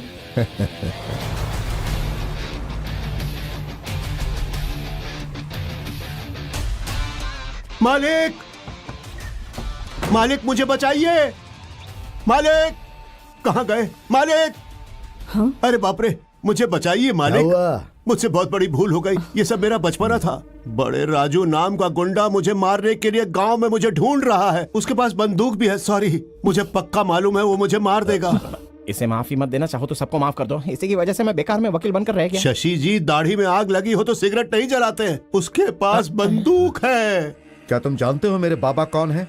इसमें भी कोई शक की बात है क्या? मथाई जी आपके बाबा नहीं है क्या? है ना? है ना? अरे क्या है? बोलिए ना इन्हें। ये तो हम डीएनए टेस्ट करवाएं क्या? बोलिए ना। नहीं नहीं। देखो, ये मथाई जानवर हो सकता है। सच में? मुझसे उलझने से पहले तुम्हें मेरे बारे में पूछताछ करनी चाहिए। ये बात सच है। आपकी सच्चाई अफवाहों से बढ़कर है। आप राक्षस हैं। जीवनदाता तो जान देता है, लेकिन आप उससे उसकी जान ले लेते हैं। मुझे मेरी जान बहुत प्यारी है मालिक। उसके पास बंदूक है। सबसे पहले श्रीधर मास्टर और उसकी पोती को वहाँ से बाहर करो। उन्होंने जो केस फाइल किए थे उन्हें वापस लेने को बोलो। हमारे बीच जो लीज एग्रीमेंट हुआ था ना, तुम उसे कैंसिल करो। वो एग्रीमेंट मैं साथ में लाया। आप जहाँ का मैं साइन कर देता हूँ। बाप रे, बाप रे, वो बड़ा राजू आ गया। उसके पास बंदूक है, वो मुझे मार देगा। कौन हो तुम? मैं इन्वेस्टिगेशन ऑफिसर हूँ, ईडी एनआईडी का। मूव। लेकिन हुआ क्या है? हाँ, सर, कोई इलीगल प्रॉपर्टी हमारे पास नहीं है। चलिए थोड़ा बैठकर बात करते हैं ना। हटिए हटिए, किनारे हटिए। मोबाइल दीजिए, मोबाइल दीजिए अपना। जी, ये लाइए। लीजिए। हाँ, आप भी दीजिए। लाइए मोबाइल दीजिए। कौन? कौन हो तुम? तुम कौन हो? मैं ईडी से हूँ। तुम कौन हो? तुम राजू के आदमी नहीं हो? मैं कोई नहीं हूँ। मैंने सरेंडर कर दिया। प्लीज मुझे जेल में डाल दीजिए। मैं बाहर रहा तो वो राजू मुझे मार डालेगा। क्या हुआ? कौन राजू? बड़ा राजू। हाँ, तुम लोग मुझे उसके पास ले जाने आए हो ना? तुम्हारे पास बंदूक नहीं है, उसे पता है। सर, इससे हमारा कोई संबंध नहीं है। हमारा कोई संबंध नहीं है। अरे नहीं है सर, हमारा कोई कनेक्शन नहीं है। ये देखिए, ये देखिए। 18.5 एकड़ जमीन का एग्रीमेंट दिया है इन्होंने मुझे। 1 करोड़ रुपए कैश, ब्लैक में। ओह, तो यहाँ ये भी डील हुई है। इसे यहाँ हमारे किसी पहचान वाले ने भेजा है। यहाँ पर बेनामी पैसे का एक सिक्का भी नहीं मिलेगा। मथाई जी, आप मुझे इस जमीन के बदले में पैसे देने वाले थे ना? वो पैसे यहीं कहीं होंगे। सर जी, जाइए सारे लॉकर्स। और इनका काले धन के साथ कोई वास्ता नहीं है। ये सारे जायज जेवरात हैं सर। ये जेवर मेरी बहू के खरीदे हुए हैं। नहीं सर, ये सब हवाला है, हवाला। यहाँ बड़े बड़े बक्सों में रोज कलेक्शन होता है। आप देख लीजिए, जाइए। और इस वकील को सारे राज मालूम है। नहीं, मुझे कहा। इसके पेट में मारेंगे तो इस सारा राज उगल देगा सर। नहीं प्लीज नहीं सर, रुकिए। पेट में नहीं सर, प्लीज। ऊपर वाले की कसम खा रहा हूँ, यहाँ पर कोई बेनामी संपत्ति नहीं। अरे बाप रे, चलिए सर, हम भगवान से ही पूछते। आ जाइए। अरे क्या होगा? हे प्रभु दीनानाथ, प्रभु बताइए कि इन्होंने अपना सारा काला धन कहाँ रखा है? करोड़ रुपए है, बताइए कहाँ रखा है? हे ईश्वर, आपको बता। हाँ, आइए सर, आइए सर। आप ये एडाथला फाइनेंशियर्स वो प्रोप्राइटरी कंसर्न है। मैं चलता हूँ आपके साथ। अरे आप बिना डरे जाइए मालिक, पहली बार थोड़ी ना जेल जा रहे हो। हाँ, मिस्टर मथाई जी, मैं भी चलूं क्या? वो राजू है ना, उसके पास बंदूक है। इस एड़ाथला मथाई की शुरुआत जमीन से हुई थी। मेरे पास खोने के लिए कुछ भी नहीं है। पता है मुझे, तुम्हें प्यादा बनाकर कोई तो खेल खेल रहा है मेरे साथ। तुम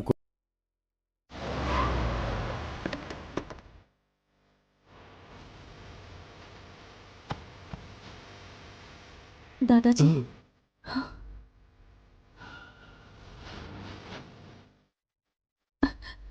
क्या हुआ? उन्होंने हम पर हमला किया। हमें चलना चाहिए। मेरी पोती की जिंदगी मेरे लिए ज्यादा कीमती है।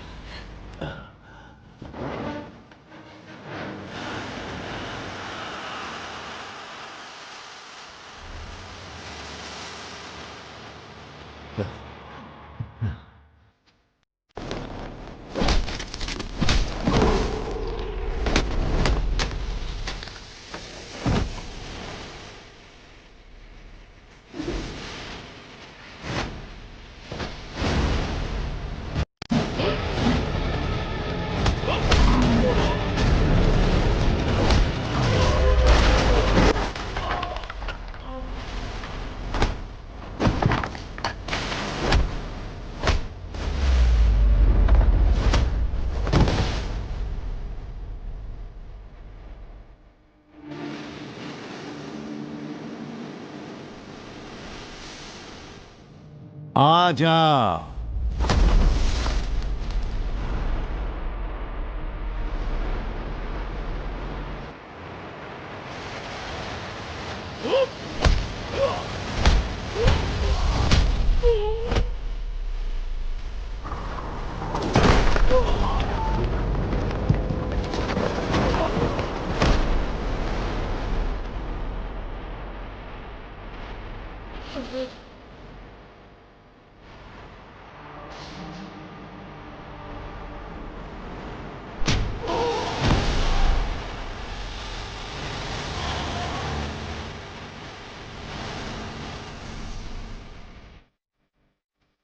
हाँ,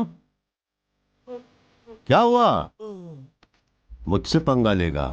हाँ?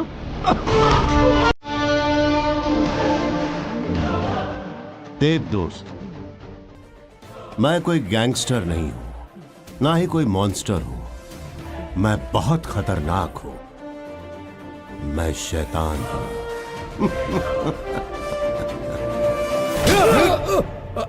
चल बता, बोल, ये गोपन कौन है और आखिर तूने उसे हमसे क्यों मिलवाया? जल्दी बोल। हमारी जमीन उसे लीज पर देने का आइडिया तुम्हारा ही था ना? क्या दुश्मनी है उसकी हमसे? आखिर चाहता क्या है वो?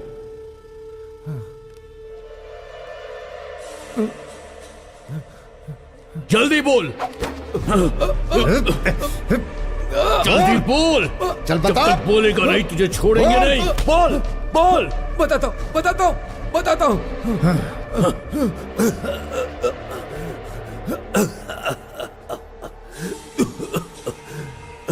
अगर मैं तुम्हें बताऊं या ना बताऊं, मेरी मौत तो तय है। तुम्हें एक बात समझनी होगी। मैं संगीतकार गोपन को तुम्हारे पास लेकर आया था। उसने मुझे प्यादे की तरह इस्तेमाल किया तुम लोग तक पहुंचने के लिए। वो मौके का इंतजार कर रहा था। उस दिन मैं तुम्हारे पिताजी और उनका वकील मिस्टर शशि से मिला था। उस मीटिंग के 3 घंटे बाद वो मेरे कमरे में आया। उसके बाद मैं उसके कंट्रोल में था।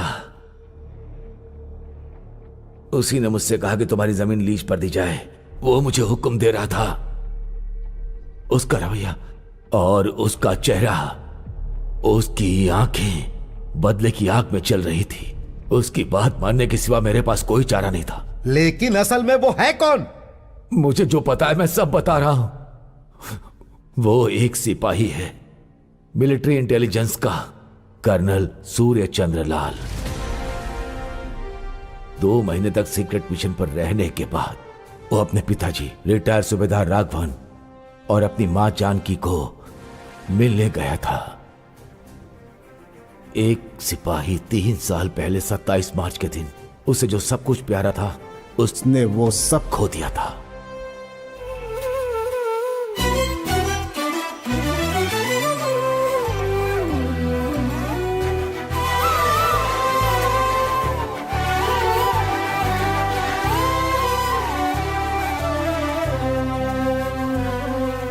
कोई बहाना नहीं चलेगा। 27 तारीख की मैंने टिकट करवा दी है, आपका सामान पहले ही पहुंचवा दिया है, और ये रही आप दोनों की ट्रेन की टिकट। डन। अपनी माँ से कहो बहाने बनाकर ऐन वक्त पर प्लान चौपट मत करे। ठीक है ठीक है। अगर फ्लाइट से आएंगी तो उसी दिन पहुंच जाएंगी, इससे आपको 3 दिन लग जाएंगे। देखो बेटा, ऐसा मत बोलो, 3-4 घंटे का सफर कर लूंगी मैं, ट्रेन में अच्छा लगता है।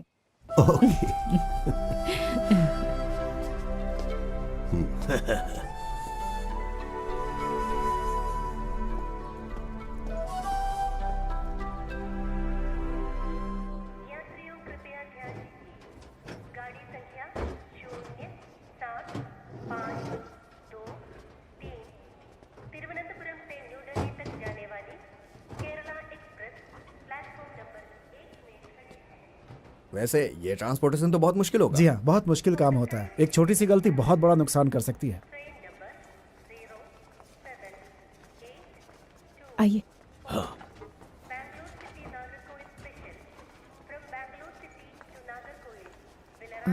27। हाँ, यही है। चलो।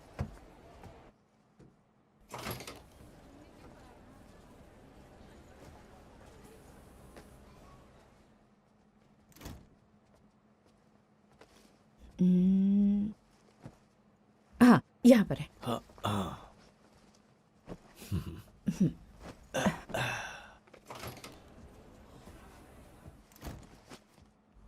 Good evening. कहाँ से आ रहे हैं? कोलिंगोड से। लेकिन अब यहीं एयरपोर्ट में सेटल हो गए। चेन्नई में कहाँ जा रहे हैं? अपने बेटे से मिलने जा रहे हैं, वो देहरादून में रहता है। He is colonel in army. ओहो। वैसे ये पूरा कुछ खाली क्यों है? एक वेडिंग पार्टी ने बुक किया था, उनकी शादी कैंसिल हो गई। आप अकेले ही हैं इस कोच में। आपने पहले टिकट बुक किया था, इसीलिए आपको मिल गई। अगले स्टेशन पे उतर जाऊंगा मैं। चेन्नई में आपको दूसरे टीटी मिलेंगे। कुछ जरूरत हो तो उनसे कह दीजिएगा। अरे कोई बात नहीं, सिर्फ 4 ही घंटे का तो सफर है, हमें किसी चीज की जरूरत नहीं पड़ेगी। थोड़ी देर किताबें पढ़ेंगे और फिर सो जाएंगे। Okay okay, good night, take care. ठीक है।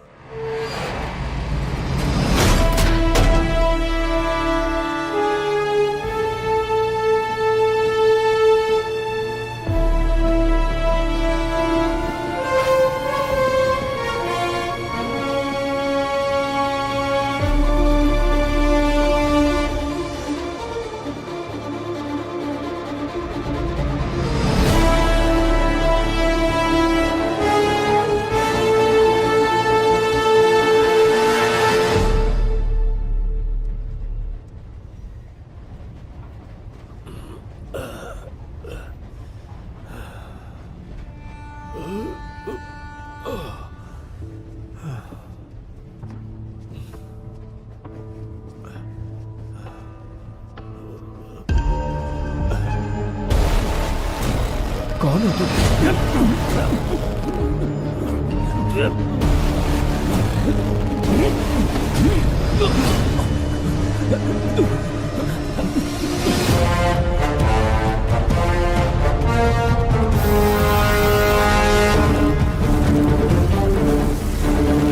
वहां क्या चल रहा है? टेंशन मत लो, वो देख लेगा।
उन लोगों ने भारत के इतिहास की सबसे बड़ी ट्रेन रॉबरी को अंजाम दिया।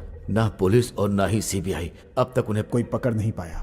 लेकिन वो बेटा जिसने अपने माँ और बाप को खोया, उसने उन्हें ढूंढ निकाला। वो पिछले 4 सालों से यहाँ पर है। वो है धर्म योद्धा मुदा कोट्टा बटालियन। याद रखो, वो किसी को भी नहीं छोड़ेगा।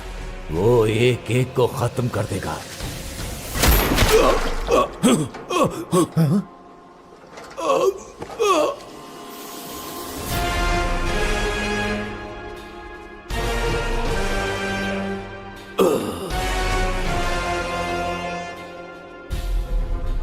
बॉडी के साथ क्या करना है ये हमें बताने की जरूरत। इनके ग्रुप ने ऐसे कई सारे मिशन को अंजाम दिया है।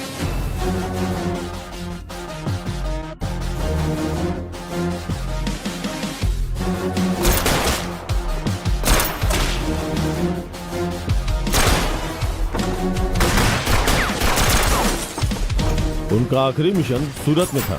उसके बाद 1 साल तक वो लोग गायब थे, किसी को कुछ पता नहीं। पिछले बाढ़ के वक्त राहत कार्य के बहाने वो उन क्रिमिनल्स को लेकर आया जो उनके लिए कई सालों से काम करते आ रहे हैं, और फिर यहाँ पे आके सेटल हो गया। उनके दिमाग में क्लियर प्लान था। काका शिवा यानी अय्यप्पन, ये मदुरई से है। 14 मर्डर केस में प्राइम सस्पेक्ट है ये, और 7 किडनैपिंग केसेस है।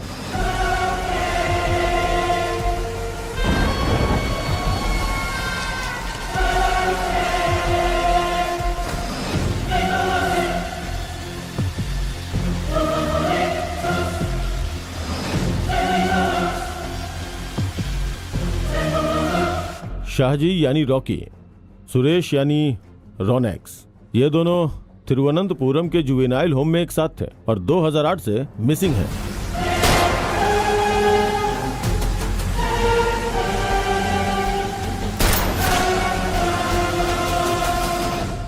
प्रेमचंद यानी कि किशोर, ये यूपी से है, वांटेड क्रिमिनल। इस पर 8 रॉबरी केसेस हैं, 3 रेप केसेस और 8 मर्डर केसेस हैं।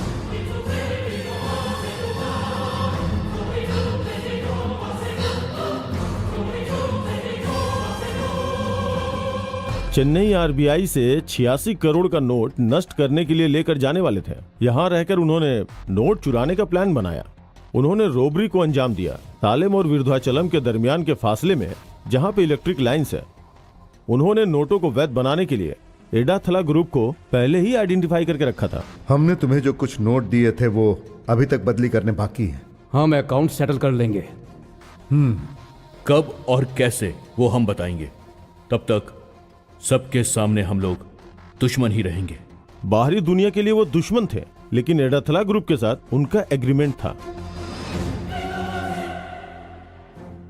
अब तक हमारा पीछा हो रहा था और सिर्फ पुलिस और सीबीआई तहकीकात कर रही थी, पर यह पहली बार है कि कोई इंसान हम लोगों से बदला लेने का सोच रहा है। उससे बचकर रहना होगा, बहुत खतरनाक आदमी है वो।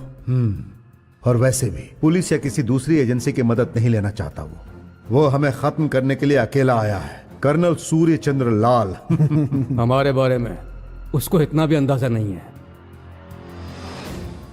हमने ट्रेन में जब उस दंपत्ति को खत्म किया था तब इतना सबों का सोचा नहीं था। अब ज्यादा सोचने की जरूरत नहीं है, काम पर लगना होगा। लेकिन यहां से जाने से पहले उसे खत्म करना होगा, क्योंकि वो हमारी असलियत जानता है। समझ गए ना? हमारा पीछा करने की कभी किसी की जरूरत नहीं होगी। इस ग्रेट इंडियन ट्रेन रॉबरी का इन्वेस्टिगेशन एनआई ने अपने हाथों में ले लिया। हमारे पास इस ग्रुप के बारे में अच्छा सुराग था, लेकिन एक कमी थी कि हमारे पास सॉलिड प्रूफ नहीं था। सो हमने डिसाइड किया कि एक अंडर कवर ऑपरेशन किया जाए। परसों जो ए.आर. रहमान का शो होने जा रहा है उसके स्टेज का प्लान है ये, और वहां ए.आर. रहमान के साथ स्टेज पर नया तिनकारा गोपन भी आएगा। सॉरी, कर्नल सूर्य चंद्र लाल। फिर वो इस एग्जिट से बाहर आएगा। वो इस एग्जिट से बाहर आएगा, इस पर हमारा कंट्रोल होना चाहिए, और उसके लिए पहले हमें उसके बाउंसर्स को खत्म करना होगा। यूपी से अपना छोकरा लोग आएगा। Okay, but no explosives. Transportation करना बहुत मुश्किल है। अरे भाई, क्या एक्सप्लोसिव? हम 4 और वो छोकरे, उसके अकेले के लिए हम काफी है ना। एक बार वो स्टेज से निकलेगा तो हमारे पास सिर्फ चंद मिनट ही होंगे। ये काम हम आराम से कर लेंगे।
हाय मेरे प्यारे दोस्तों, भाइयों और बहनों, मैंने अपना वादा पूरा किया। मैंने आप लोगों से कहा था कि ये गोपन आपके गांव का आज का दिन बहुत ही ऐतिहासिक बना देगा। और आज ये दिन बहुत ही ऐतिहासिक बन गया है। हम सभी के बीच में ऑस्कर अवार्ड विजेता पद्म भूषण मेरे प्रिय मित्र AR रहमान आप सभी को अपने गाने से मोहित करने के लिए आ रहे हैं। क्या मैं उन्हें बुलाऊं? सच में बुलाऊं? मेरे प्यारे दोस्त, मेरे प्यारे भाई, म्यूजिक के सम्राट AR रहमान, प्लीज वेलकम।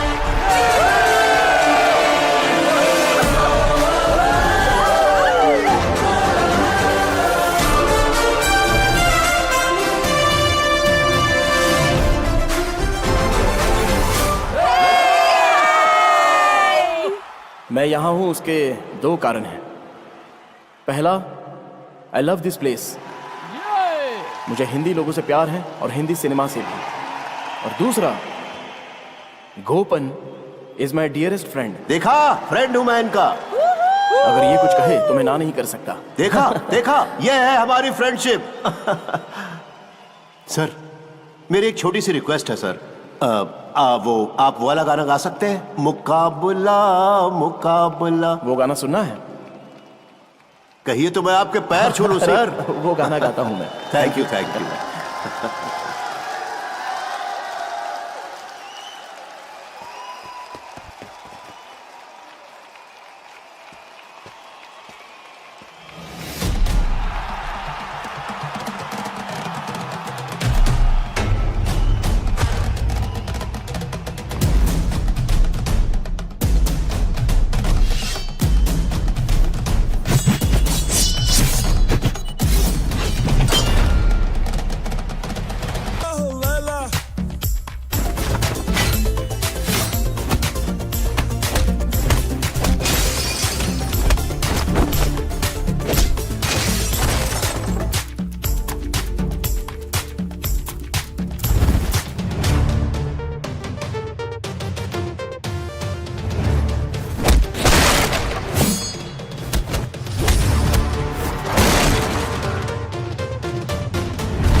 तुझे लगता है तू इस खेल में मुझसे आगे है, पर यह खेल मेरा है और तू इसमें फंस चुका है। मेरे दोस्त, मैं बहुत ही खतरनाक हूं। एनआईए ने शंकर वासुदेव और उसके ग्रुप को कस्टडी में ले लिया। अब वो कभी भी बाहर की जिंदगी नहीं देख पाएंगे।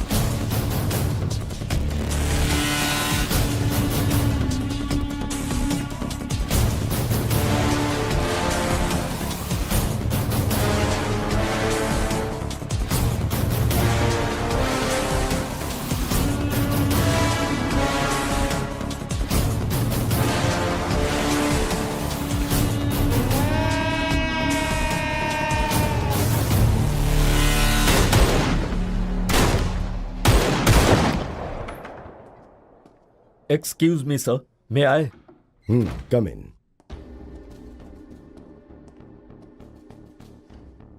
सर। यस सर, मैंने जब उनसे पूछताछ की तो एडाथाला बेबी और बाबू ने बताया कि संगीतकार गोपन असल में लेफ्टिनेंट कर्नल है। देखो, फिलहाल तुम ऐसा कोई स्टेटमेंट मत लेना उनसे। एडाथाला ग्रुप का क्राइम अभी सिर्फ इकोनॉमिक ऑफेंस ही रहने दो। Let the ED take care of it. Sir, अभी के हालात ऐसे हैं कि रिटायर्ड सूबेदार राघवन और उनकी बीवी जानकी ट्रेन रॉबरी में मारे गए हैं। उनका एक बेटा है जो आर्मी में लेफ्टिनेंट कर्नल है और वो लेफ्टिनेंट कर्नल सूर्य चंद्र लाल है। लेकिन जिस कर्नल के बारे में अडाथला ग्रुप के लोग बता रहे हैं, ये वो गोपन नहीं है सर। मेरे पास उनकी फोटोज इस पेन ड्राइव में है।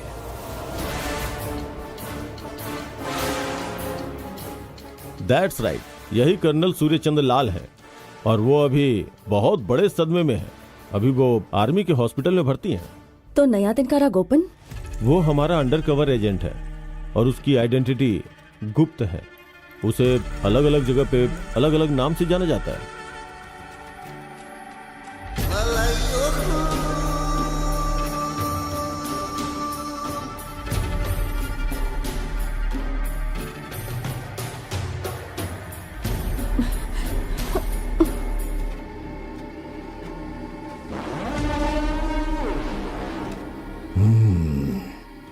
कमिश्नर, कल रात के कोम्बिक ऑपरेशन में तुमने हमारा हार्ड कैश $1.5 मिलियन जब्त कर लिया है। कल रात जो तुमने एक्शन लिया उसका ये दुर्गा रेड्डी का रिएक्शन है। तुम्हारी बेटी, तुम्हारी जिंदगी मेरे कब्जे में है। मेरे पैसे चुपचाप मुझे वापस कर दो। तुम्हारी बेटी को लेकर जाओ। जितनी देर करोगे उतना ही रिस्क बढ़ता जाएगा। मैं अपना कंट्रोल खो सकता हूं। अगर तेरे बाप ने पैसे वापस कर दिए तो मैं तुझे जाने दूंगा। क्या बोलते हो, कैश वापस करेगा या नहीं, या फिर मैं मार दूं इसे? दुर्गा रेड्डी, मैं कमिश्नर का दोस्त बोल रहा हूं। उन्होंने ही मुझे तुमसे बात करने के लिए कहा है। मैं कैश लेकर आता हूं।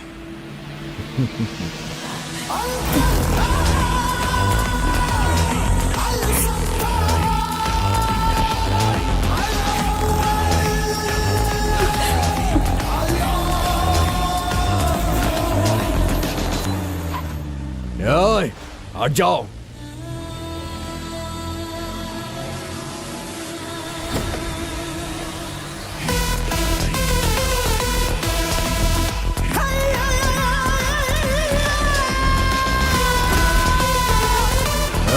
इसे अंदर लेके जाओ। चल चल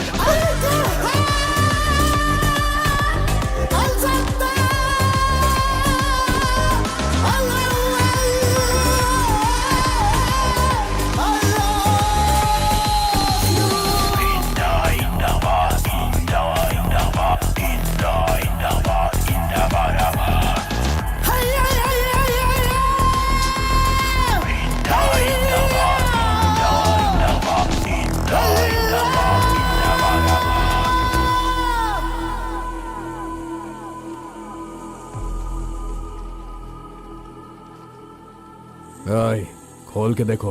पहले उस लड़की को लेकर आओ। पहले कैश, बाद में लड़की आएगी। मैंने उनसे वादा किया है, उनकी बेटी को वापस लेकर आऊंगा। बस एक बार उसे देखने दो मुझे। नामंजूर है। मैं विनती करता हूं, प्लीज। ये दुर्गा रेड्डी विनती नहीं सुनता है। मुझे कैश चाहिए। अगर आप कहेंगे तो मैं आपके पैर छू लूंगा।